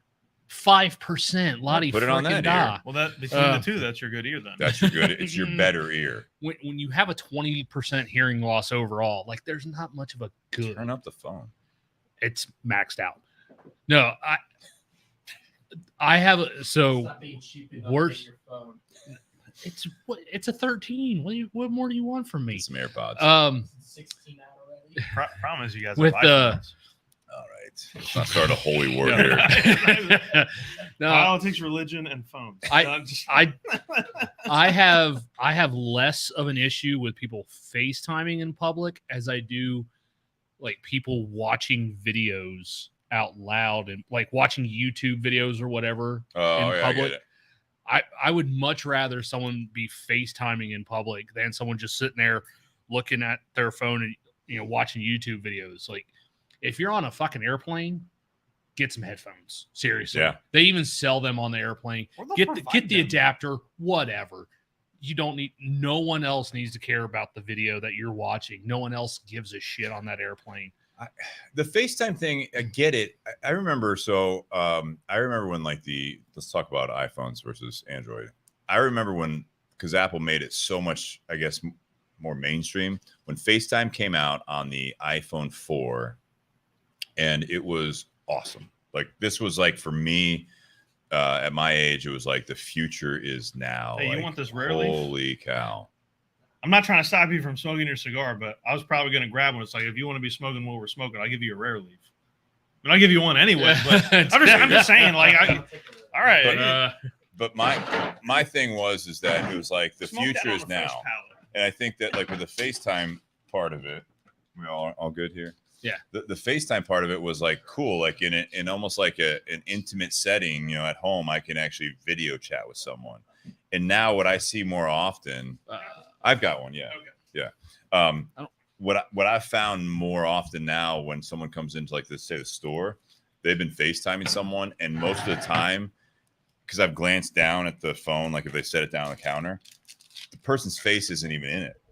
Like they're at home or whatever, like you were saying. Like this. No, yeah, they're set like this, and like you see their forehead, and it's not because like the old man forehead thing where it's like you're talking to your dad and they're like, like doing this, it's like Or they look move the phone back, like what? Don't point it at your forehead. I can hear you just fine. It's more than just like lounging FaceTime. It's like, why do you have to be talking to that person like for an hour at a time on FaceTime? It just doesn't make any sense to me, especially if you're not actually looking at their face. You're basically on speakerphone. You're looking at their ceiling. You're just draining more battery. Yeah. It's weird. Other than the ability to turn the camera around to where the person on the other end of the call can see what you're seeing, like what you did last week, showing me bottles and stuff at the store. A reason I FaceTimed you yes, versus and called you. Yes, and I understand. It's a visual. Like, hey, have we done this bottle? Have we done this Yeah. bottle? Are there any things that you see on the shelf? Because you don't want to sit there and list all 100 products on the shelf. I'm not going to send you a bunch of picture messages that may or may not go through. That I get. Like that's an example, because you're showing like, hey, here's what I'm looking at. Do you see something that you want from this selection? I get that. When all you're doing is just talking to the other person and there's nothing that needs to be shown, why not just do a phone call? I'll say this. I don't understand the mentality. I'll say this. When FaceTime and video chat came out, like I said, my mentality was like, the future's now. We're going to use this all the time. This is like the new way you call. Most of my phone calls, like just casual conversations, are through my Bluetooth on my car. Yep. Because like I don't pick up the phone. I do text more often. If I need to make a call and talk to someone about it, like instead of texting, I will just call and use the phone. I always used to give Ryan Newman shit that was been on the show. It's like, there's a phone app on your phone. You know what I mean? Like you actually use it like an old telephone. But most of my small talk conversations is when I leave work, I'll either call Kristen or I'll call my mom and stuff like that. It's like, but it's because I'm driving and I have a free moment. And so I'll do that where I'll just do it through my Bluetooth and through the car, because I'm doing other things and I can talk to that person, but I'm in the privacy of my, like no one's around and all that stuff. I just don't get it. I don't get the fact that people use FaceTime for their phone. I hate when I'm driving and I get a text message from someone because I'm not going to text and drive. So I see that person's texted me. I will call that person right away using the Bluetooth on my car. So that way I'm not texting and driving, and it goes to voicemail. Aren't you an altar boy? I'm like, text and drive. I'm like, wait a minute. What's the series for? You literally just, I also drive less than 5 within the speed limit. So always highway. I never go 10. I never go more than 10 over on like the I highway. usually set my cruise around 69. Huh. Nice.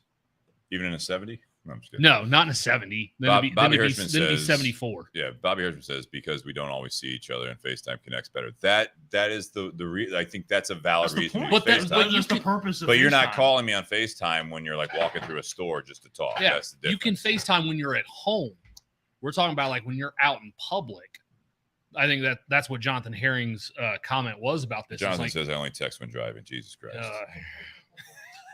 But no, I mean that's If the he's point. driving, he's just Now, sending texts that he doesn't have No, to. Jonathan, anyway. that's not the joke. Thank you. I no. did say nice. Within 5. I'm always within 5 of the speed limit. That's just how I am. When Steve and I went to Louisville, we got there a lot faster than if I'd have been driving. Bingo. I got a friend that Mine's my new. I used to do that. Like it was like You're 9. I'm a 9 and now it's pushed to like 10, 11. Yeah. Although Depending on where I'm driving. Although yesterday, because I was heading to work and I was running a little bit late because there was a construction issue on my way to work. And then as I'm approaching my exit ramp, there's like 5 oversized loads that are all taking the same exit ramp as me. Really? But at first, all I see is like the first 2 of them. So I'm like, oh, I'll just get over in the far right lane because my ramp was actually the second lane from the right. I'll just get over to the right and get past these 2. And all of a sudden I realize, oh crap, there's 5 of them. I need to get past them like a lot quicker. You're not driving a Cobalt anymore. I'm not driving a Cobalt anymore. 4-banger Cobalt from 07. Yeah, I'm driving that thing. So yeah, so all of a sudden my small car advantage. So all of a sudden I'm like, oh, I hit 80 a lot quicker than I thought I would. So Yeah. No wonder you went fucking 60, you drove 69 and then go above 70 in that Cobalt. Yeah, it did. There was one time, like right before I bought my new car, I was on my way home. Probably shouldn't have done this on the way home from a podcast, but nope. I was on my way home from the podcast and I was on 270 going downhill from 23 to 315. I was like, can my car still do 80? Yes, it can. It turns out. God, I hope so. All right, next topic here. I got a friend of mine that peels out. It's not even a half mile from where his neighborhood is to the first light. And he'll hit 60, 65. He floors it. Bless you. Bless you. Floors it. Oh, drives like that everywhere. But never been in an accident. He's actually like a good safe driver. He just drives like a maniac. So when my mom was in high school, that was during the the 70s sports car era, and she was on her way home from school, and a friend was driving, and her friend was driving way too fast for the road. And my mom keeps yelling at her to slow down, and this lady's response was, well, I just figure if it's my time, it's my time. And my mom goes, well, just because it's your time doesn't mean it's mine. Yeah. Recently, when my dad was in the shop, he told me he had met up with my nephew, and my nephew's always been a car guy. And he used to have a ZL1 Camaro. Now he's got a 2016 Z06 Corvette. And, he wanted to take his grandfather for a ride in his Corvette, and they were on some, not residential, but some side street, 45 mile an hour speed limit roads. And he comes around a corner and just guns it. And in the span of about 2 football fields, they hit about 110. Sure. And, my dad's like, yeah, that's enough. That's good enough. We don't need to do that. The first time I was ever in a car and went over 100, I was like, nope. I'm good. We don't need to do this because we were doing 120. It's not. I mean, like we were doing 125 on 270. I'm like, nope. Don't need to do that. Once you go on top speed is not as exciting as acceleration. I'll tell you that right now. Very true. Acceleration is the fun part. Acceleration, Yeah, going top speed, especially in a car that's meant to do that, you might as well be going 65. It doesn't really matter at that point. Yeah. Once you hit the top speed or you're going fast, it's like it's no like now it's just dangerous. Like I'm big for like accelerating. Like I'm good if you like we're in a car and there's. Oh, I know you love to accelerate.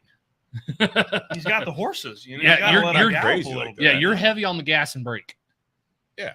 Yeah, you are. That's what they're there for. Wants to make sure he gets his money out That's of how it. that's how you know you're driving. I paid for it, didn't I? I used to do that in my '86 Fleetwood for Christ's sake. No, I remember in college, and I'm sorry, That was I a get off tank. this topic. No, I'm just saying, like it was like a little bit, like you know, the roads were a little wet or whatever. And I remember I had this '86 Fleetwood Cadillac in college, and the people you're like, oh, you just drive slow in this, and I'm like, all right. Started fishtailing, like going around corners and shit, like taking the rear wheel drive and just like taking it. They're like, okay, like kind of that same feeling. And I'm like, yeah, if I know how to drive, I'm driving this thing a little slow because it's comfortable. Well, and when I was a camp counselor, there was another camper who had a newer car, really nice, drove like a freaking maniac. I mean, at one point we were heading to his house and we got airborne. Okay. Oh yeah, sure, that hurt when we landed. It's not as high as you think.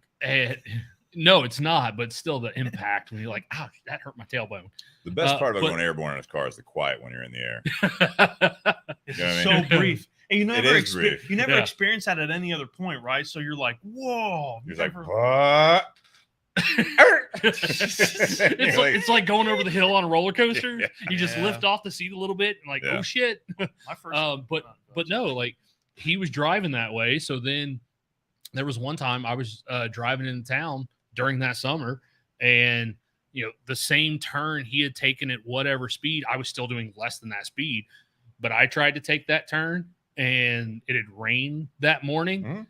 went right through a fence. So You gotta know how to drive. it was more the car than me. Just gotta know how your car handles. Like I said, All his car was a 2002, mine was a 94 Nissan. So Perfect.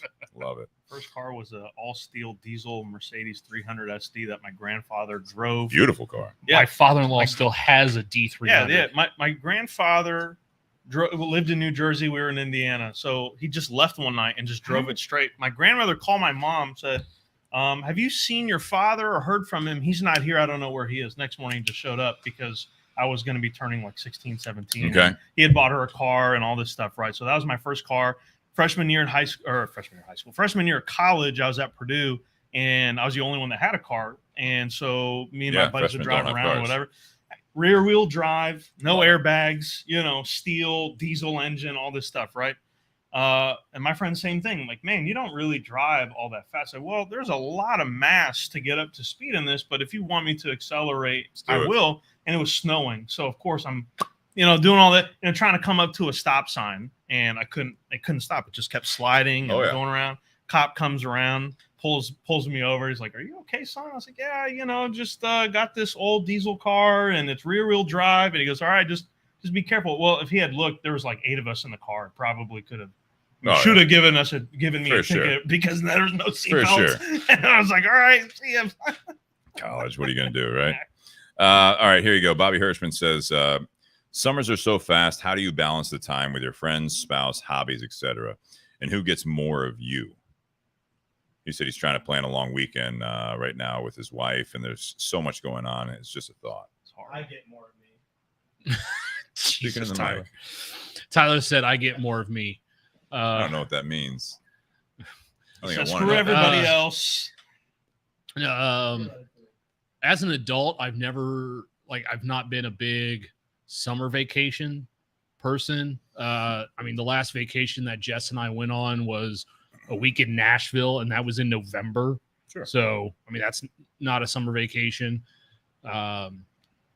Before COVID, every May, we were going to Lexington for the Land Rover horse show. Yeah. And and we've already planned and gotten tickets and Airbnb for that next year. So that's going to be the first year going back since before COVID.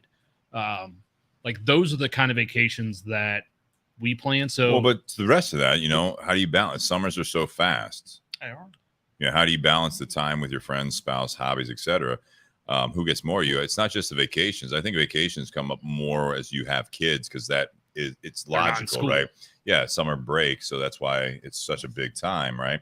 You would think you'd take less vacation, especially in the part of the country we're in, when the summer, like the summer weather is nice, right? You think you want to enjoy the Stay time. here, yeah. Instead, you go to somewhere maybe hotter, Be a snowbird. or be a snowbird. But I mean, just in general, summers do go by so fast. Like we're in August now. To fuel. Go ahead. Do summers go by? I mean, days go by the same speed as every other day. Perception. But why? Why is it the perception It's that fucking nice outside most of the time. It's been a lot of storms and stuff. But. Even when it's not nice, it's still like sunny out. You can be outside even if you don't want to be out all day if it's super hot. Whereas wintertime, like you're just not going out at all.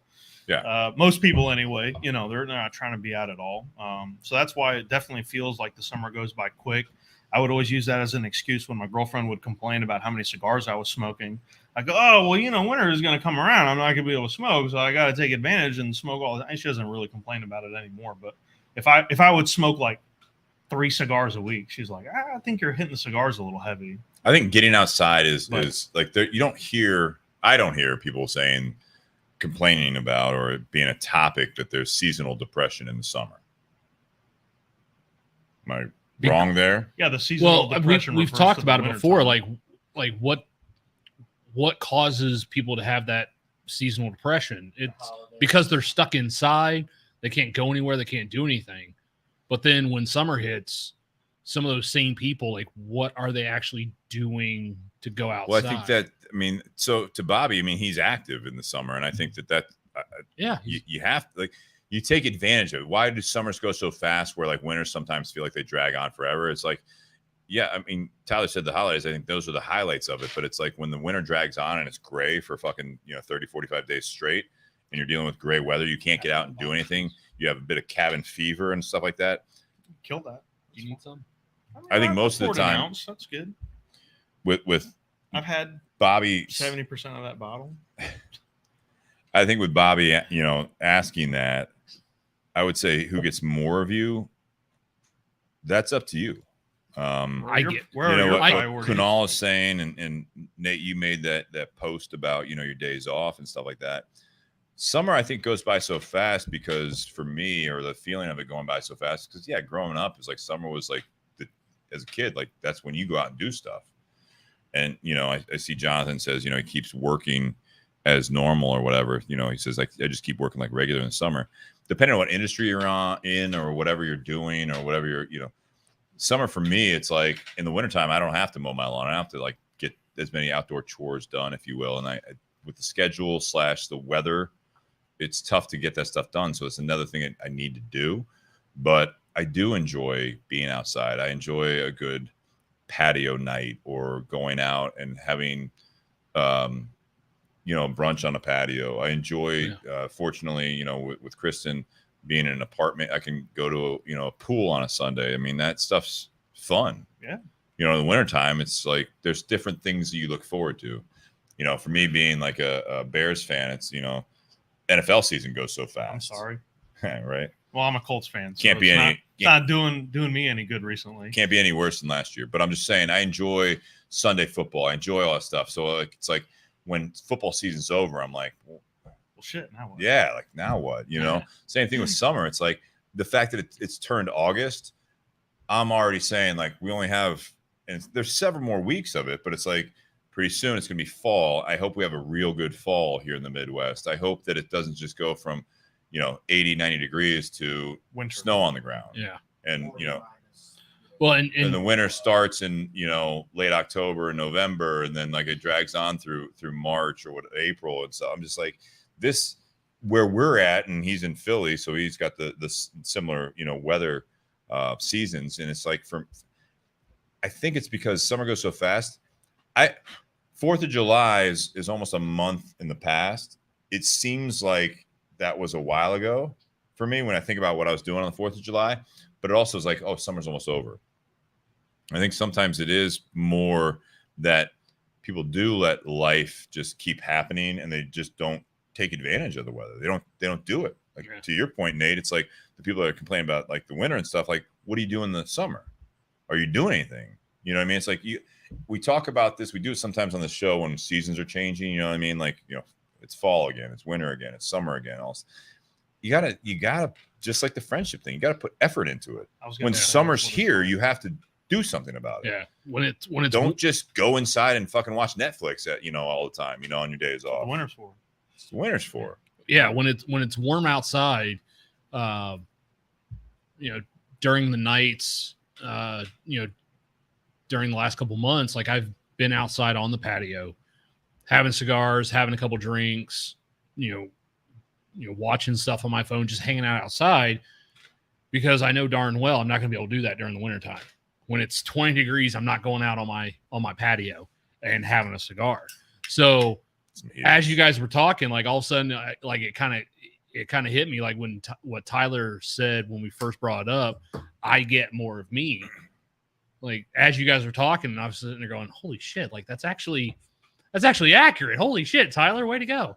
Every once in a while. Well, yeah, because I mean, even a stop clock. Now, granted, there's those nights when I'm outside on the patio, Jess can come out there and sit with me, but she also has to get up earlier than I do on most mornings, so she goes to bed earlier than I do. Yeah. Since I don't work on Wednesdays, Tuesday nights I can just stay out there as long as I want to. Sure. Not usually a good idea, but I can. But there, I'm afforded the opportunity to be able to do that because of the summer. But then when the winter comes, if I'm inside, like, am I still being a recluse inside? Like I live in a house with two other people.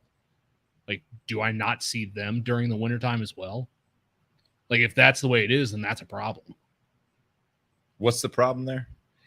So I'm not hearing a problem. I'm not hearing a problem. But from your perspective, so last year when I first moved into where we live now, the first couple nights having that screened in patio, that Three Seasons room on the back, like those first few nights, I was, because I was also working from home back then, I was out on the patio every night, having cigars, having a drink, staying up till 2:00 in the morning, whatever it was. But then I realized, like, you know what? There's other people that live in this house too. Right. Mainly my wife. She would like to see me as well. And if this is all I'm doing when I'm not at work, like, is that helping our relationship at all? Well, then during the wintertime, because there have been times where, my mother-in-law's in her room watching TV. Jess is in the living room watching TV. I'm in the basement watching TV. That's terrible. Absolutely, it's terrible. Yeah. it's terrible. It's a terrible idea. So, so during the summertime, I'm kind of isolated, even though there's the opportunity for other people to come out there and join in, but I'm the only one in the household that smokes cigars. Not everyone necessarily wants to be around that. Jess doesn't mind it. But she's not going to stay out there and spend as much time out there as I am. But then during the wintertime, am I making any effort to actually engage with other people and spend time with other people? If I'm not, then that's a problem. I don't think that's a summertime versus wintertime thing. I think that's just a you thing. But when it comes winter, when you're stuck inside, there's no excuse. Yeah. Some people use, it's summer weather. It's nice outside. I just want to be outside. They use that as an excuse to be away from people. But then when it's wintertime, they'll also try and use it as an excuse. See, I think that's something that's more, and those are decisions that you're making. I think for me with summertime, it's like I want to spend time with people. I don't just want to go outside by myself and, be by myself. The wintertime, same thing. I don't want to just like be inside by myself. I look at summertime as it's fleeting because the weather is nice. You have more options to do things outside, whether it be by yourself or with other people. Like I like going to concerts with Kristen and other friends. I like going to those outdoor shows. I'm not the one that like every weekend we have to like go to another festival or anything like that. People are like that, and that's great. But it's like for me, I have the option to go out on the patio if I want to and smoke a cigar or hang out with people, have a cookout and have people over. I can't have friends over as much in the wintertime because the house isn't that big. In the summer, it's like we have it on the patio, and if it's good weather, is the whole goal. You just invite fewer people. You can invite different, and that is nice. I mean, we've done that all times of the year. We did it in the wintertime, and invited neighbor friends over for like a neighborhood happy hour with my neighborhood, my neighbor friends. It's like, hey, like, when is everyone free? You guys went on a Friday night, a couple weeks, we'll host and stuff like that. And they appreciate that because it is something that breaks them free of the monotony of that. Summertime, if you have kids like my neighbors, Ben and Kylie, they've got 2 kids and they're running every which way for different baseball. They're far enough age apart that it's like one parent goes to this town for baseball, the other parent goes to this town for baseball. And for us, like, no kids, it's Friday night. Like, what do you want to do? You want to go out to dinner? Do you want to go to a patio? Do you want to sit on our patio? You want to get together with friends, invite them over? It's like, I look at it as, with what Bobby was initially saying, is that no matter what the season is, that summer is just nice because you have more options, especially when weather's nice. Lately in this area, we've had storms all the time, so you can't really plan anything, but it is nice to have that. And I think that you take that away, it gets to fall, take advantage of that, it gets to winter. The reason that you have the seasonal depression stuff is because you have less options. You have less control of what you're able to do. And it's pitch black at 5 p.m. And yeah, it gets dark. So it's like, it's already getting dark earlier. And it's yeah, I've noticed that. It's dark later in the mornings, and you have less daytime. You know what I mean? So I don't know. I think, for what you're saying, Nate, for me, it's not necessarily of where do I want to be alone, outside or inside. It's more of like, what do I have the options of doing? And that's where I think that summer goes by so fast, and people say that, time goes by so much quicker as you get older. And I think it's just because you have more shit going on. Sure. As a kid, we have no responsibilities. No responsibility. You do whatever you want. But does that mean that we should try and free ourselves from some of those there are some responsibilities that you absolutely have to take care of. Correct. Especially if you have a family, if you've got kids. Yeah. There are things you have to do. But do we make ourselves too busy to actually be able to enjoy the time? I think that's honestly how modern society just is, right? It's like, even in a very, very unimportant way. We're just talking with some my friends about the shared interests that we have. It's like there is no possible way to keep up with all of the shows that interest you, reading books, correct, movies, podcasts, video game, whatever. There's no possible way. There's just so much content to consume, correct, in any sort of which way that it's not possible for you to be able to do all of that. Even if you didn't socialize and all you did was sit inside all day when you're not working and do all that, you just can't keep up with that, right? That's a very, unimportant sort of thing. And then when you start getting into other things such as responsibilities, I think it's a little generational in some ways of where people find those priorities, right? It's all subjective. It's all personal. What do you prioritize? And where's your principles, or what is your philosophy on that, right? Like my parents' generation, especially in our culture, right? It's like, the fatherly kind of relationship is not the same as it is now as it was before. And it's, the father's there to provide. And so they're necessarily, maybe working more than the kids want them. As a kid, I always wanted to be around my dad. He was a doctor. He was on call. I didn't see him as much as I wanted to, but no matter how much I tried, especially when I was really young, but, try to get that message across to him. And, and from his perspective, he's like, I got all these things to worry about. I got to provide, I got to take care of. And the way that I'm showing my love, and not only that, but doing my job as a man for the family, is to provide. So, he did put himself into work a lot because, working hard and working a lot to be able to do that. And, that changes as time goes on, and your personal direct relationship with some people will change as it goes along. But you got to decide for yourself, right? How much do I want to keep making myself busy to try to, do the jobs or do the hustles or to try to get ahead or try to put yourself in a certain position within your life? And how much do I want to forego that and maybe not come out ahead as much or not earn as much, but get to spend more time, with some of the other people that are close to you or that are important in your life? That's all a very, very personal question. I think that I agree with you that, just got to figure out for yourself and decide. Hopefully it doesn't get to a point where the people that are in your life that, don't understand that aspect, or that's why you're doing what you're doing. So that it's really, really personal. That actually relates to a question that Jess just texted me. Are we addicted to being busy? I think some people are. Some people don't know what to do with themselves if they're not busy. They're so busy all the time to say, "Oh man, I'd love to have some time." We all love the idea if you were to not have to work for a week, but by the second and a half day, you're like, "Oh my God, what do I do?" I've sat around, I've lounged How many retired around. people go back to work? Right. Because they just need something It's there. It's the number one killer of old people is retirement. That and heart disease. By the way, Ray Cheshire asked, how old are you? I am 30. I just turned 30 this year. There you go, Ray. I think it's about prioritizing things. I really do. I'm fortunate enough to have Kristen in my life that she is a planner, but she also plans. And she actually commented on Bobby's post there is that, seizing the day, taking a day off, not because you don't feel like going into work that day, but like planning a day off possibly, or doing things that you enjoy. That's on you. Yeah. I'll say that. Like all of this talk, it's fucking on you. If you want to enjoy your life, you can do it responsibly. If you want to just keep fucking working, again, what you're saying about your father, like, my dad was, similar, like, he didn't go on all the family vacations and stuff like that. Looking back at that, it's not like ill comments towards that. It's right. That was his choice. You know what I mean? And for a while there, it was because my grandmother, his mother was here.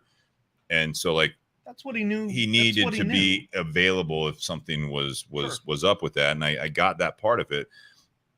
I understand the life responsibilities, but it's up to you to make time for yourself or to enjoy the summer, enjoy the winter, enjoy the holidays, and enjoy whatever it is. I think it's a cop out and excuse that it's like, oh, I just don't have time to do it. It's like, okay, maybe how many seasons have you watched? Like, why are you telling me about the fact that you like about this new TV show that you just watched fucking 8 episodes last weekend? Same shit that I get when, like people are like, oh, I just don't have time to work out. It's like, I don't know. You can quote a lot of movies. You do have a lot of time. You know what I mean? Like you just told me about oh, have you seen this movie? It's like, no, I didn't. I didn't have a chance. Oh, you told me it's the same shit. It's the same shit. It's how you prioritize your time. It's what you choose to do and what you choose to give up. Absolutely. And I'm not just saying like the whole, we've talked about it before. It's like, oh, I just want to travel and just do all this stuff. It's like, you got to be able to afford to do that. Yeah. So there's a give and take there, but it's like, you let a summer go by, you don't do anything for yourself or enjoy the weather.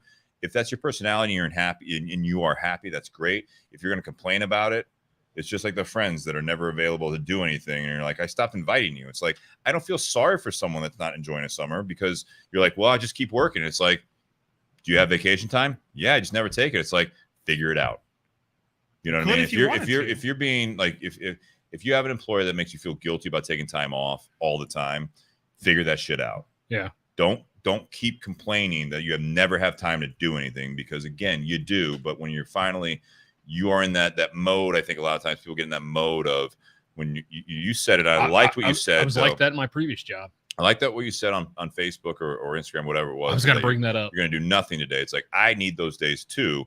That's putting me first. And sometimes I do need that re-energizing day, the reset button. But if that's all it is, you work and you go home and you sit in front of the TV, I don't feel sorry for you. Yeah. I don't. That's on you. If you say like I'm out of shape, I'm overeating, I'm tired all the time. It's like that. Stop. You got to figure this shit out. Yeah.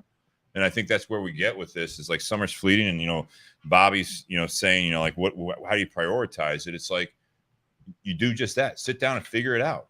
You got to answer that question. Figure shit out. What do you want to do? You're a grown-ass adult. You're a grown-ass adult. And yeah, absolutely, Tyler. It's like, if you want to take more time, I'm not saying like, it's like, oh, I want to take a bunch and you go in like major debt so you can travel and all that stuff. It's like to the extreme. One of our good friends who's been on, he commented earlier, Shannon Chapman. It's like he and his wife decided that like what they want to do right now in their life is buy a camper and she can work remote and he's going to do his thing on the road.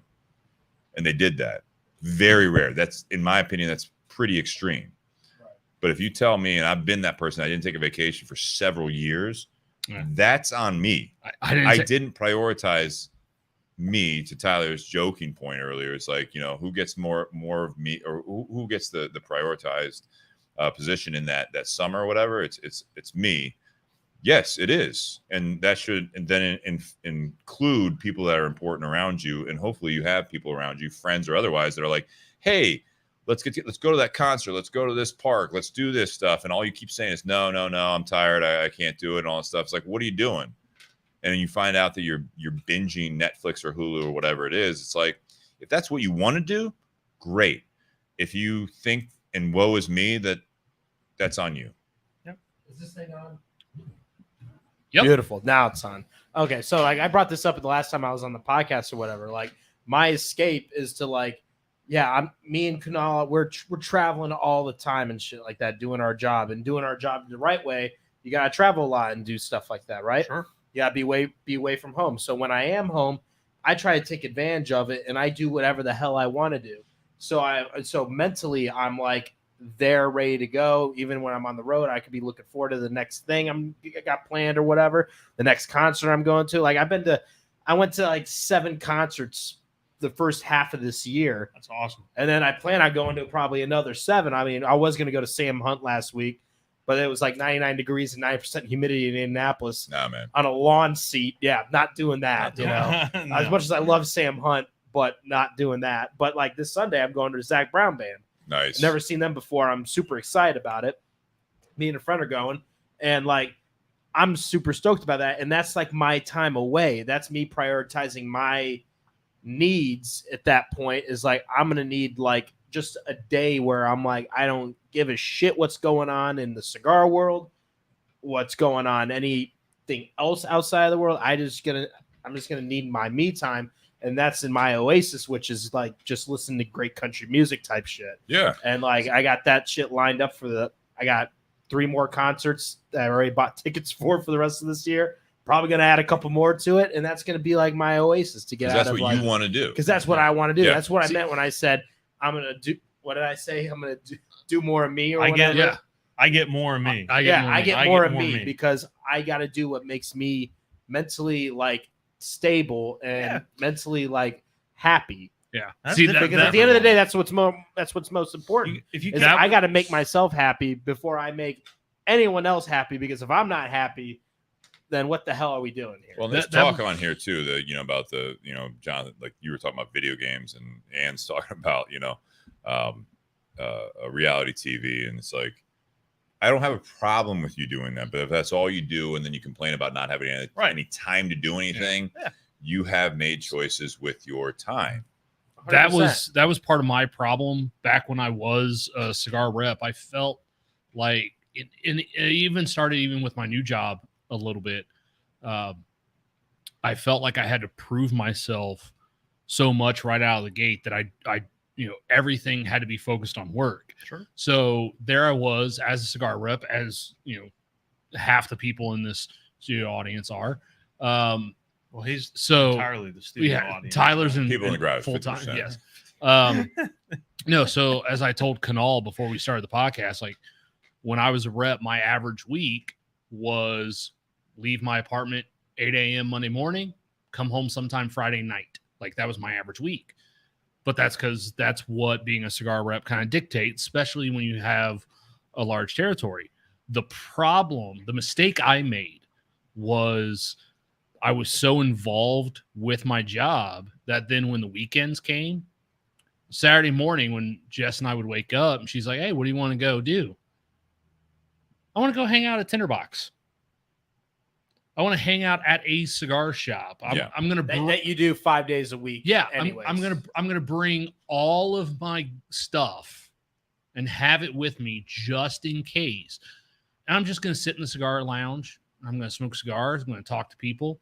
And then what always ends up happening is Ryan Newman would be working the floor, and he'd be like, "Oh, by the way, we have our rep for this brand here. He can answer all the questions." So I end up working. After a couple months of that shit, Jess made it very well known that. But that's can we do something else on the weekends? Yeah, it is. Yeah, that's hustle at the same time though. That's putting in the work. That's hustling. I hustled and I put in the work over the first 3 years. But you're also single. At that point, I hustled my ass off the first 2.5 years, I'd say, doing what I do, so I can be in a position where I can make time to do like the shit I really want to do, like on my free time and stuff like that. Yeah, I busted my ass my first, I still bust my ass. Don't take for sure. take that wrong, and don't take that the wrong way. But I worked my tail off to do what I do now, and as successful I am now, to be able to position myself into the ability to make some more free choices, maybe free up some time to do some other stuff that I've been looking forward to doing. And luckily, and it's just hard work and just prioritizing your me time, because especially in our industry, we can get burnt out real quick doing what we do. You could be the best rep in the world for about 3 years, and then you could get burnt out completely and you never see the cigar industry again because you just couldn't do it anymore. But you just got to prioritize your me time and get that mental stability of the hustle, the hard work, outworking everybody, and at the same time making sure you're taking care of yourself first, because that's the last thing no cigar company wants to lose a great rep. Sure. Because they just burnt themselves out. I mean, that was like one of the first things I was told when I joined this company. And luckily I work for a company that values that and understands that. And they don't want me to get burnt out. They want me to have my me time and stuff like that. Obviously they want me to produce the numbers and do the work, which thank God I am. But you got to be able to, it's just the balance of hustle, dynamic, and taking care of yourself. Yeah, no matter what your job is, you can put all your time into your job, no matter what it is. You can absolutely do that. For me, trying to find that balance, and this is my first time getting into something as involved as, traveling and being on the road and all that. If I spent all of my time on the job in one way, shape, or form, I absolutely could do that. There's by no means any shortage of work that could be done or time to be spent, to be put into it, to being on the road all the time if I wanted to be. That possibility is there. I took it upon myself pretty early that I'm trying to find that balance of being out there as much as I can be, because I love what I'm doing, and I also understand that the more that I am out there, I can be more productive and, grow the awareness and promote all that stuff, right? I can do all of that, but then what am I giving up on the back end? Because your time is finite, no matter what it is. It's a give and take. What you're putting into something, you're having to take out of it. What you're prioritizing, for me, it's my relationship with my girlfriend. We've been together for a while. She has a certain job, and we talk about, when is she going to have free time? When am I going to be on the road? Where are we trying to coordinate to be able to? There's that effort again. It's an effort. Yeah, it's an effort for that relationship, to be able to put that in. And then how much of it is, okay, well, if I'm not on the road and you're busy, when then can I reach out to some of my friends that I haven't been able to see? Are they going to be available? And I tried to have that mentality early on as I can understand it, of wanting to put in as much work, because I do enjoy what I'm doing and I like that I can. There's no shortage out there. But if I do all that, what am I giving up on the back end? And what is important to me to not give up entirely, so that I have that mental, health to be able to take care of yourself, to take care of those around you, to be able to take care of yourself so that you can put in the proper amount of effort and just being present in the other things that you're there for. Because you can be home, but if you're not present and you're not doing, does it even matter? We live together, but if I'm not present, then it doesn't count. Really excellent roommates. Yeah, it doesn't not count. even that good. Yeah, it doesn't really count. So keep being aware of that, being keen of that, being self-aware and understanding, like, how much of it am I exhausting myself, so that when I come back, I'm still able to, wear that different hat that I need to, because we all wear different hats, right? Every single person, we got different hats for different people and different things in our lives. So when I come back, am I going to be able to be present enough and have the energy and the mental capacity to be able to do all those things and take care of the people that I need to take care of and be around? And how much of it is, am I not, disappointing, not necessarily the company, but the shops and the relationships and all that kind of stuff too, right? And it's trying to make that aware. And that was honestly one of the biggest conversations that I had with, the person who I'm working for. And he's a younger guy too, and he's been in the industry a really, really long time. At one point, he and his dad had a brokerage. I think he said, 12 plus brands, retired. His dad, retired. They sold the brokerage off, and then he got back into the industry with Aganorsa Leaf. But over those years, he has come to an understanding for his own personal self. And I think that's why he and I were able to have such great, honest conversations of, hey, this is the amount of time that I can realistically give you for this job. And I don't want you to think otherwise, because I'm not going to, allow the job pressure to force me out of that. This is where I'm at. I will do as much as I can, but realistically, if this is all I'm doing up to whatever amount that is, if you're okay with that, then we can move forward, because I want this to make sense for you. I don't want to do bad by you by saying, yeah, let me get this job because it's awesome. And then you're, losing out, not on just money, but relationships and whatever with the accounts that you've built up, because now you have someone that said they were going to do all this for you and they're not. So all of those things were a big conversation, but because of his understanding of that and my, honesty in understanding that was going to be a requirement of, no matter what, I love traveling. I'm a weird. Yeah, I like seeing airports. I don't know why. I think it's kind of cool. It's interesting, and I've been through a lot of stuff and traveled internationally, and it is tiring. Going to Vegas, the trade show. Oh my God! I mean, any person who's not in the industry, they think it's just a giant party the whole time. And yeah, this industry is fun. At the end of the day, like we're working, but the working is talking, and it's about cigars and all that. But it is work, and it is exhausting when you're in Vegas and you're doing all that stuff. And it drains you, and that's actually the one aspect of that job extreme. I regret not being able to do, was go to the trade show. Sure, and that's an extreme of that, but the same thing is time, but it fucking sucks. It is, and that is the extreme of that. But the same thing is essentially happening when you and I are on the road in our regular territories on the day to day. Finding, for me, like this week, I'm going to be out here. Well, you're here tonight. Yeah, starting Wednesday. I'm starting my traveling for the week on Wednesday. Yeah. And then I'll be back home Saturday night. But in the time that I was going to be out, I tried to make sure and plan to be as efficient with my time and who I'm seeing as much as possible, so that I'm not just out for the sake of being out, so that I can try to do that where I'm not out more than I have to be, but I can still be out and kind of be back and be present for what I need to be, so that I'm taking care of myself. Yeah.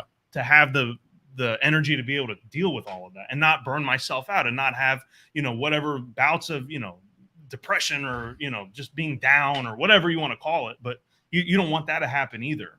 I think your boundaries change as you get into something, right? Like what you were saying, Tyler, and, Nate, when you were into it in the beginning, it's very exciting. And there were comments on there. I think Ann said something, and Nate, you guys were going back and forth, like, and someone else said, like, the traveling sales is, or you said that when you're single, and she said, yeah, that's a reality. Absolutely. Certain things are easier when there's no other responsibilities. And as you get more responsibilities, obviously it's that. But even if you are single in your life, it's still a lot. Responsibilities don't change. You set boundaries when you're younger and trying to do that stuff. If you're an entrepreneur or you're the boss, you're the owner of a company, and you expect people in your company to have the same buy-in as you do, it's unrealistic. Yeah. Because that's not the agreement. Yep. If you're trying to put yourself out there and be available all the time and have a life lesson, you will come up with boundaries very, very quickly. You'll figure those out, that, yeah, you don't take vacation for several years. You don't take time, and you realize that you guys keep going back to the burnout thing, and it's not an age thing, but again, it sometimes is the life stage you're in, more importantly than the age, because you can be like newly single again in your 40s or 50s, and yeah, you want to be out, you don't want to be at home alone, you don't want to do all that stuff. But I think it comes to that point where you figure out what your boundaries, what's important to you. Yeah. You can't work for a company and they say, oh, you get 2 weeks vacation, 3 weeks vacation, but then you try to take a day off. I mean, I guess if you have to, yeah. And you're like, oh, well, I try to give you notice and all that stuff. And I find more often than not, in my personal experience and people in my life, their personal experience, is that the people that are giving you shit about taking time off take a lot of time off. That's typically the way it works. And it's like, oh, I put my work in already. It's like, that's not how this works. The business is still going. You made the mistake. You know what I mean? That's your problem, that you didn't set those boundaries for yourself. You can't expect early people on to just work constantly and be available 24/7 because you had a question. It's like, you have to have that tact to be able to say, sorry, you called me and it's whatever, 7 p.m. Yeah. And if you have kids, you're at a game, or if you're single or whatever, I'm by my computer at 8 p.m. right now. I was there all day. I am available, but right now I can't talk on the phone. If this is pressing, I will step away, but don't be upset that I didn't pick up when you called or you texted me that I am handling business at all hours of the night. You know what I mean? Like, certain occupations have that. And if you take that role, then you're going to have to deal with that. But you have to be able to set your boundaries, and hopefully the other side will respect that. Yeah. You're but not you an have to know on-call that guy. first. Right. And I think that goes back to what we we're talking about with the summer. It's like, it's summertime. You want to keep working through the summer. That's fine. That's your choice. You know what I mean? And sometimes you have to do it. You know, I this is the time where I'm new. I got to put my time in. I can't take much time off or whatever it is. I got to put the job first, but it can't go on forever. It just can't, because then what's the point? Right. Why are you making all that money? You work to make all that money to allow yourself to enjoy, whether it's hobbies, experiences, stuff, thing, whatever it is. But then if all you do is work and you accumulate it and you don't do anything with it, then what was the point of doing all that? That goal changes real quick. It does. Yeah. Closing remarks? I will ask you guys about this cigar. So Sure. just a little info on the Rare Leaf. So this is a really, really small production cigar. It is available year round, but it is very limited in who is allowed to have it. I think last year it was only available to 125 shops across the country. This is the Aganorsa Leaf Rare Leaf. This is the Rare Leaf Reserve. The packaging has been updated on this, and they did just come out with a Maduro version about a month and a half, 2 months ago. And there is also a Lonsdale size that was added to this particular blend. Last year in the state of Ohio, there was only one shop that had access to it in the Cincinnati area's Jungle Gyms of Fairfield. That has grown a little bit. So in Ohio, now there's a shop in the Dayton area, B&G Cigar Lounge in West Carrollton. Good guys over there. Love those guys. Brian and Gonzo, fantastic gentlemen. Love what they're doing. They carry a good amount of Aganorsa, and they really like the product and the brand. And they were able to be a part of it. In the Columbus area, there's a chain of shops that carries it. The governor's group of individuals, they have access to the Rare Leaf. And then in the northeast side of Cleveland and Mentor, there's a shop, Red Wine and Brew. And then now also Springfield, Ohio, Greg over at Tip Top. Oh, yeah. He's got access to it as well. So it's not something that you'll see everywhere. That's done intentionally so that it can be available all the time. But the Rare Leaf is aptly named that it is rare. Really small production, but this particular cigar is a lot more Criollo 98 dominant. So my reaction, and I think yours as well, and I didn't get a chance to ask you, is you got to yours a little quicker than mine since I'm a really slow smoker. But upon light up right away, especially from the Anniversario, it's a completely different profile and completely different blend. I really enjoy it for very different reasons. I'm with Steve. I really love the Corojo, so I love the validation Corojo quite a bit because it's got a lot of that in there. But this is a little bit different. So what do you think about this blend? I think it's still about a medium body, but I think the flavor on it's a little richer and heavier than the Anniversario that we smoked in the first part. It doesn't have the retrohale of the straight it doesn't have the spice. You know what I mean? Like it's another balanced blend. Wait till you get about this far. So then it gets there, it builds up. This is a cigar that builds quite a bit. It never feels like a stronger cigar, but a lot of cigars we're accustomed to now where you light it up and upon light up, it's really bold and then it kind of mellows out and kind of goes back into doing its thing. This one is very more so softer at the beginning and it builds the entire time. And when you get to the final part of it, you're like, oh, okay, here's where that full body, a little stronger blend is starting to really rear itself. Yeah, for sure. The Rare Leaf Maduro right now is by far our strongest blend. People don't think it is at first because it's still a very refined, very rich blend. It's not, like bitter with like that Ligero bite. It's not super, super peppery either. Yeah. But that Rare Leaf Maduro, oh man, not even halfway through a Robusto, I was like, oh, okay. But I don't think I've ever smoked that one. No, it's very new. Okay. That one just came out, month and a half, 2 months ago, so to speak. This one's been out a little bit longer, but it does build quite a bit from beginning to the end. It's not like all up front. I appreciate you sharing this with me. It's a great cigar. I like it quite a bit. I don't smoke them a ton because I learned early on that as much as I think it's not that strong, it's a little stronger for me to smoke I can see that. all the time. I gotta have had a pretty good meal to be able to smoke this, because again, I'm a wuss when it comes to nicotine. I don't like it. I wish it was not that way for me, but that's how it goes. How does it? There's a comment to throw up there. That last one from Ray.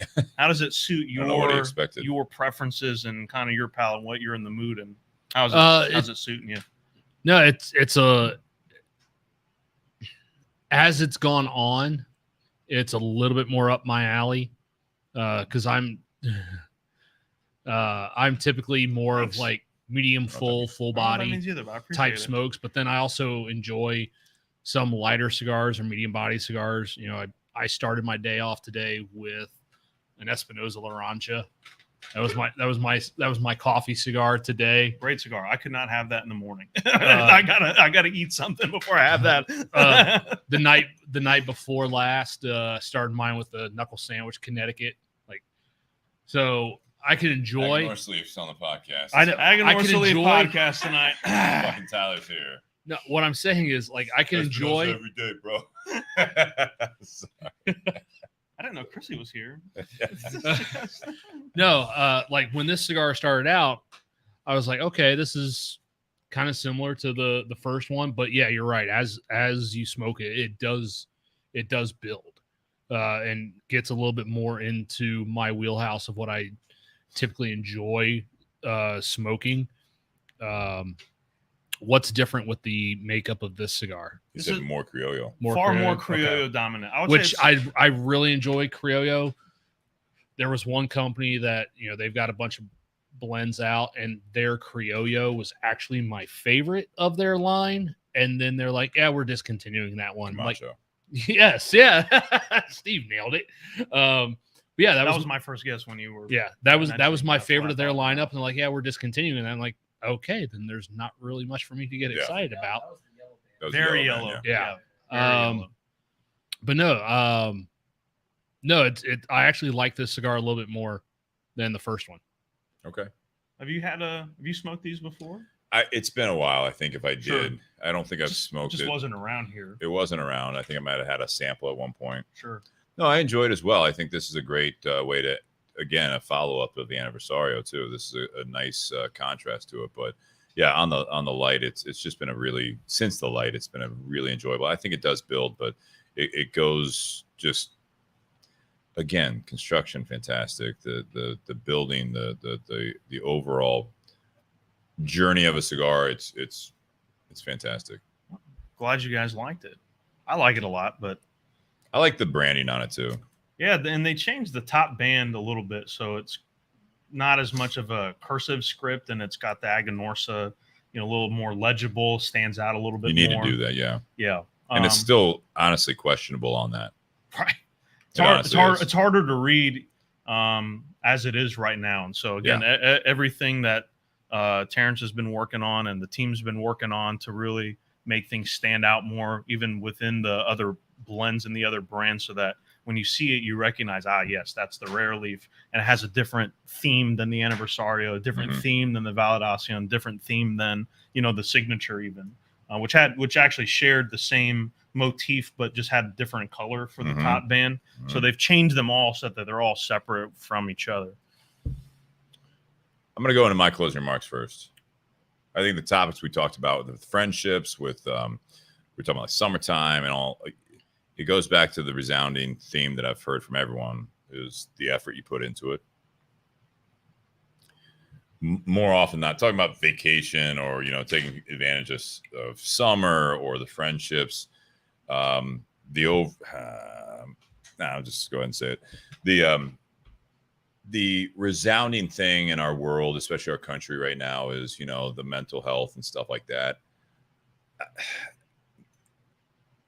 I think there was more of a time where we ignored the mental health issues that we talk about, and now it's gone full almost 180 where it's a cop out. Yeah. And it's, it's like you expect it, like not to the that pendulum is not gone. to the extreme of like, you got to work your ass off, and try to, get your way, put your time in, there's still part of that, right? I mean, I still think that there is, as a new employee, no, you're not going to make what a person that has been there for 20 years makes. Yes, you're doing the same job as them in a sense, right? But that there's still value as an employee, and that's how it works. You put your time in, you do get more rewards. You shouldn't be treated like a low class, citizen because you're the young person or the new person on the job. You know what I mean? But at the same time, experience matters. Mm-hmm. And that's just the way it works. You think you know everything coming into a job, no matter what your age is. But if you come in with a resume and experience, then you do have more experience than someone that is half your age. I'm not saying that because you've been there, you're entitled to anything more than the newer employee. But at the same note, you're not entitled to everything because you're the new person. You know what I mean? There is that. And friendships are the same way. Relationships are the same way. At no point are you entitled to anything if you're not putting in the effort. I think if you're putting the effort and you're putting in like the hours, it is a grind, no matter if it's a job, if it's a relationship. As soon as you take it for granted, or if you feel as though you're entitled to be treated a certain way, you're missing the point. You need to put your effort in. You need to put your time in. And to a point, I think, is that just putting time in doesn't grant you more things or better things. It's not either. automatic. It's not automatic just because I've been doing this for so long. It's like, yeah, but your effort, your attitude, everything else is shit. So you're not just entitled to a happy relationship because you've been together for 10 years, 20 years, or 30 years. Like you still have to put that effort in. Same thing with a job. The summers or the seasons or the taking time for yourself, that Bobby brought up. It's like, why does it go so fast? Is because I think there is a little bit of like, good things should be happening to me. It's like, all right, we'll fucking do it. And when bad things happen to you that set you back, that's the cards that you were dealt.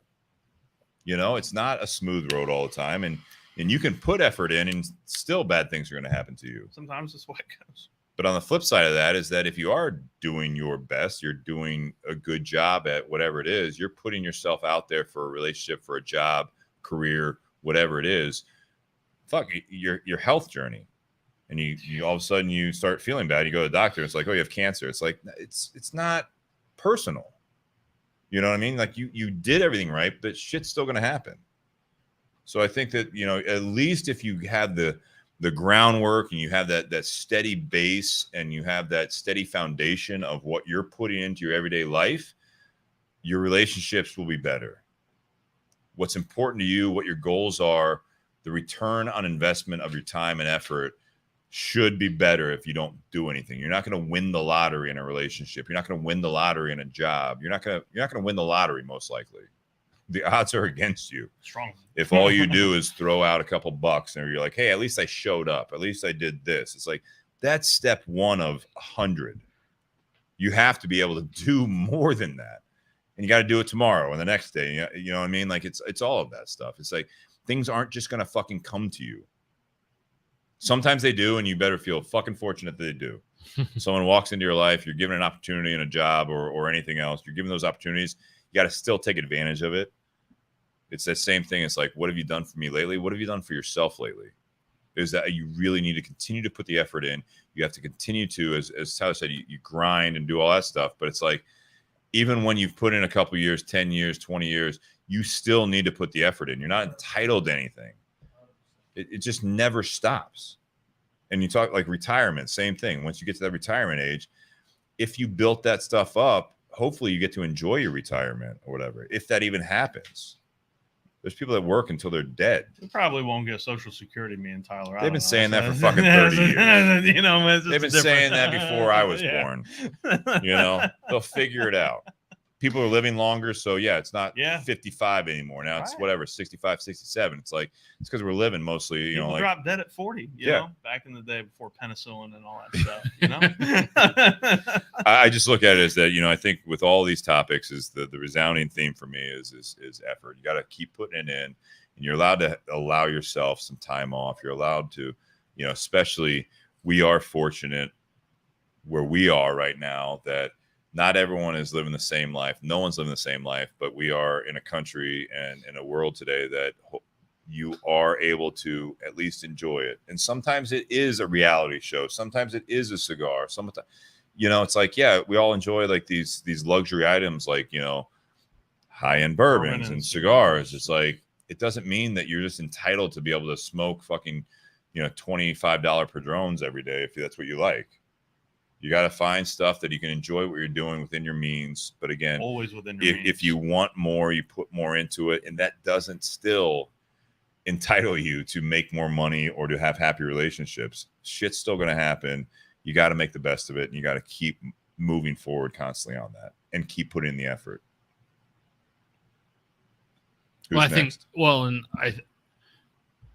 think that kind of ties in to the podcast itself. Like, Steve, you put in a lot of effort, doing this week in, week out, setting up guests.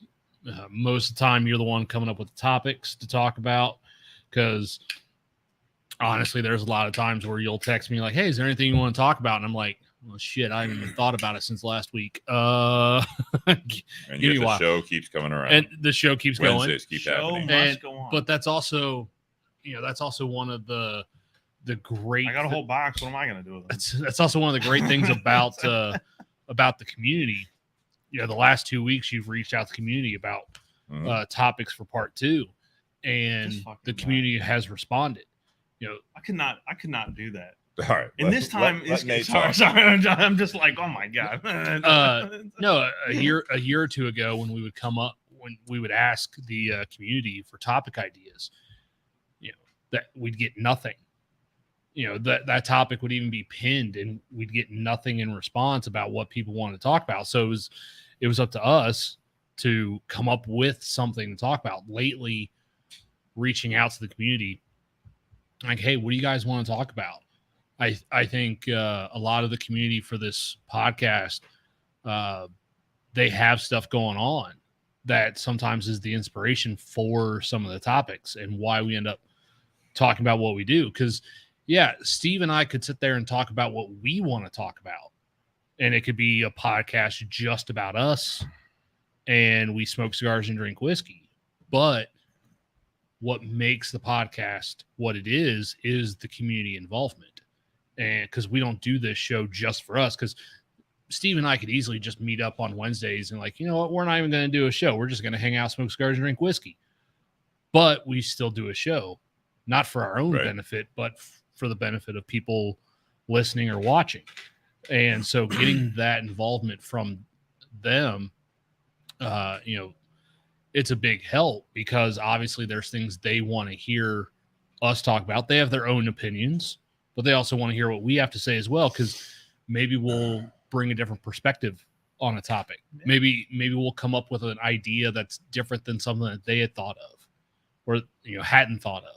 I gotta be honest, there were times in the last 5+ years that it is way easier to come up with some deeper topics when shit's going bad.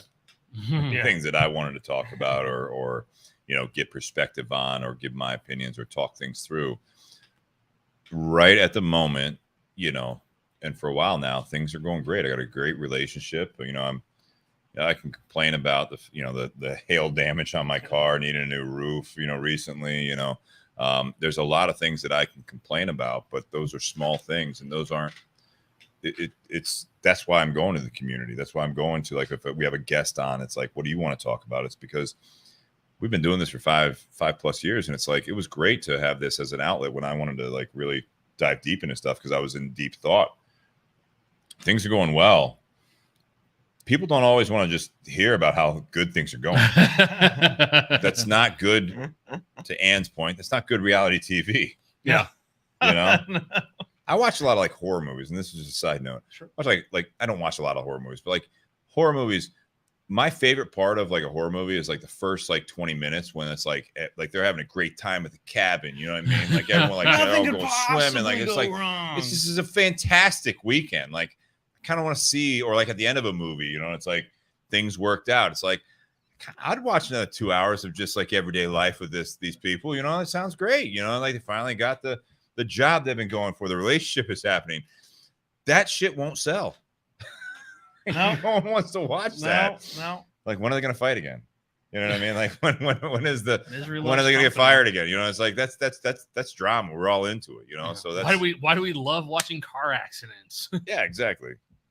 But Kunal, yeah, I think touched on a lot of good things. I think the overarching thing to always keep in mind is how much, not only effort, but where your priorities lie, what you prioritize for yourself. I think it's a dynamic and shifting thing at any given point. It's never the same thing for any number of reasons. Yeah, I mean, you're always trying to find that balance, no matter what it is. Sometimes you get to that understanding for yourself. In referring to mental health, it's it's kind of a buzz phrase, right? There's definitely merit to it. It's something that absolutely should have been probably discussed and understood well before just in the more recent years. Mhm. It's always been around. We just never either talked about it or gave it, like a title, and then used that as a stepping off point to figure out what that means, right? It's like people had, mental, like medical mental health issues well before we had names for them. We just never understood how to talk about or how to describe it, right? It's not like this stuff is all brand new. It's just now with different platforms and the different ways that our society interacts with each other, right? the way that you go about that is a little bit different, right? You didn't have cell phones and social media, and that's going to change the dynamics and the ways and the manner of what brings upon those topics and conversations. You're not exposed to many different trains of thoughts that maybe, you see something that you wouldn't have thought of before. And that kind of gets you thinking, oh, like that's not something that I had ever thought about in that manner before. And whether that shifts your focus or not, but it gives you more perspective and it gives you more understanding and more awareness of things. So a lot of people have that, when you go to college, if you go to a bigger college, if you never left your hometown, Sure. I grew up in Richmond, Indiana, small town, middle of nowhere, 25, 30-ish thousand people, right? There's a certain dynamic, a certain thing that's going on at all given points of how people were raised and the values that they have and the way that you go about things. And you go off somewhere, even in Indiana, I went to Purdue. Well, guess what? There's a lot of people from all different parts of the world that have way different experiences than you, different priorities than you, different cultures. And now you're exposed to all these things. And, that's not necessarily to say that it's because of that it changed who I was as a person. But it happens to a lot of people that when you see all these things that you have a different understanding, or you're now exposed to things that you didn't even know existed before.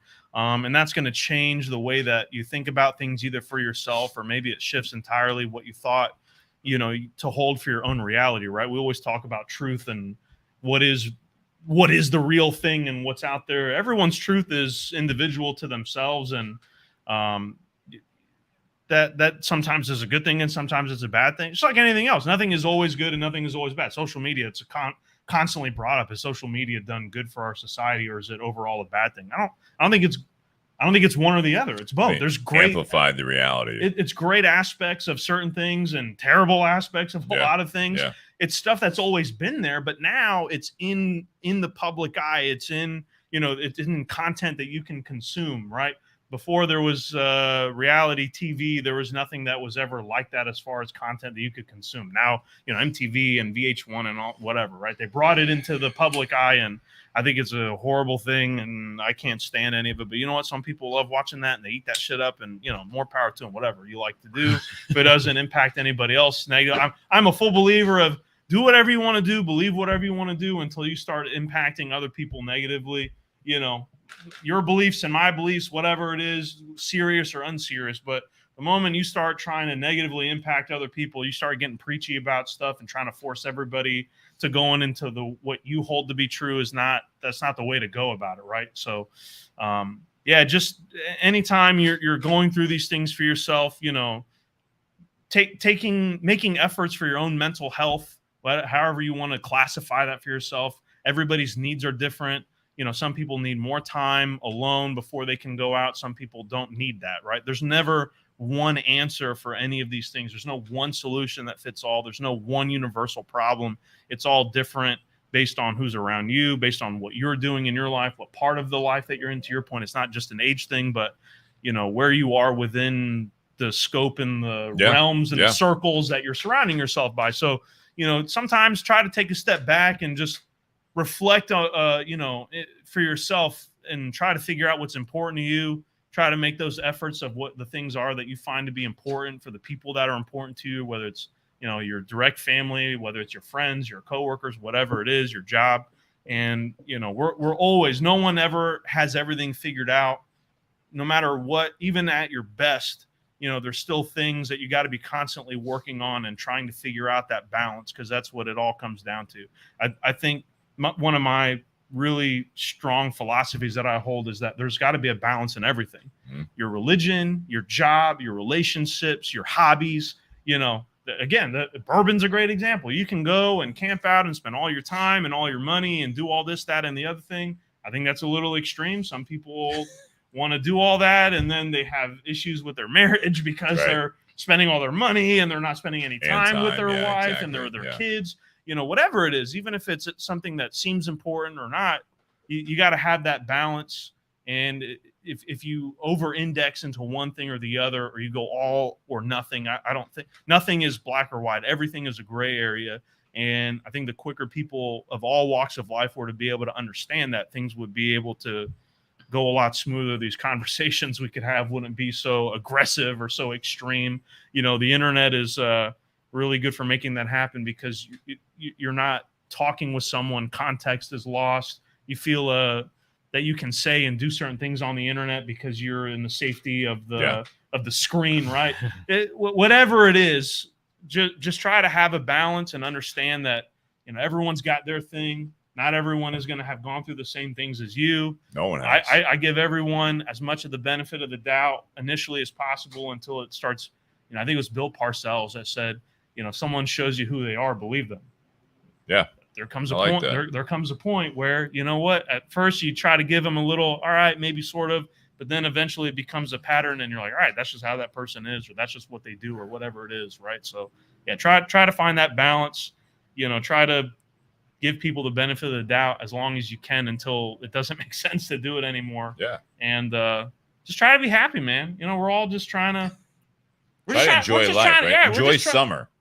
Cigars, they're an enjoyment. Bourbon or whiskey or whatever it is, it's a thing, it's like a meditation, right? All these different things, whatever the aspects are that you enjoy, but you're all trying to find a way to make yourselves happy and to make the people around you happy, and whatever it is that does that, as long as it doesn't, impact your life totally negatively or bankrupt you and put your family on the street. Some people like to gamble. Well, if you gamble away all of your money, then that's a problem. You got a problem. You can get always within your means. There's a lot of gray area. People are complicated.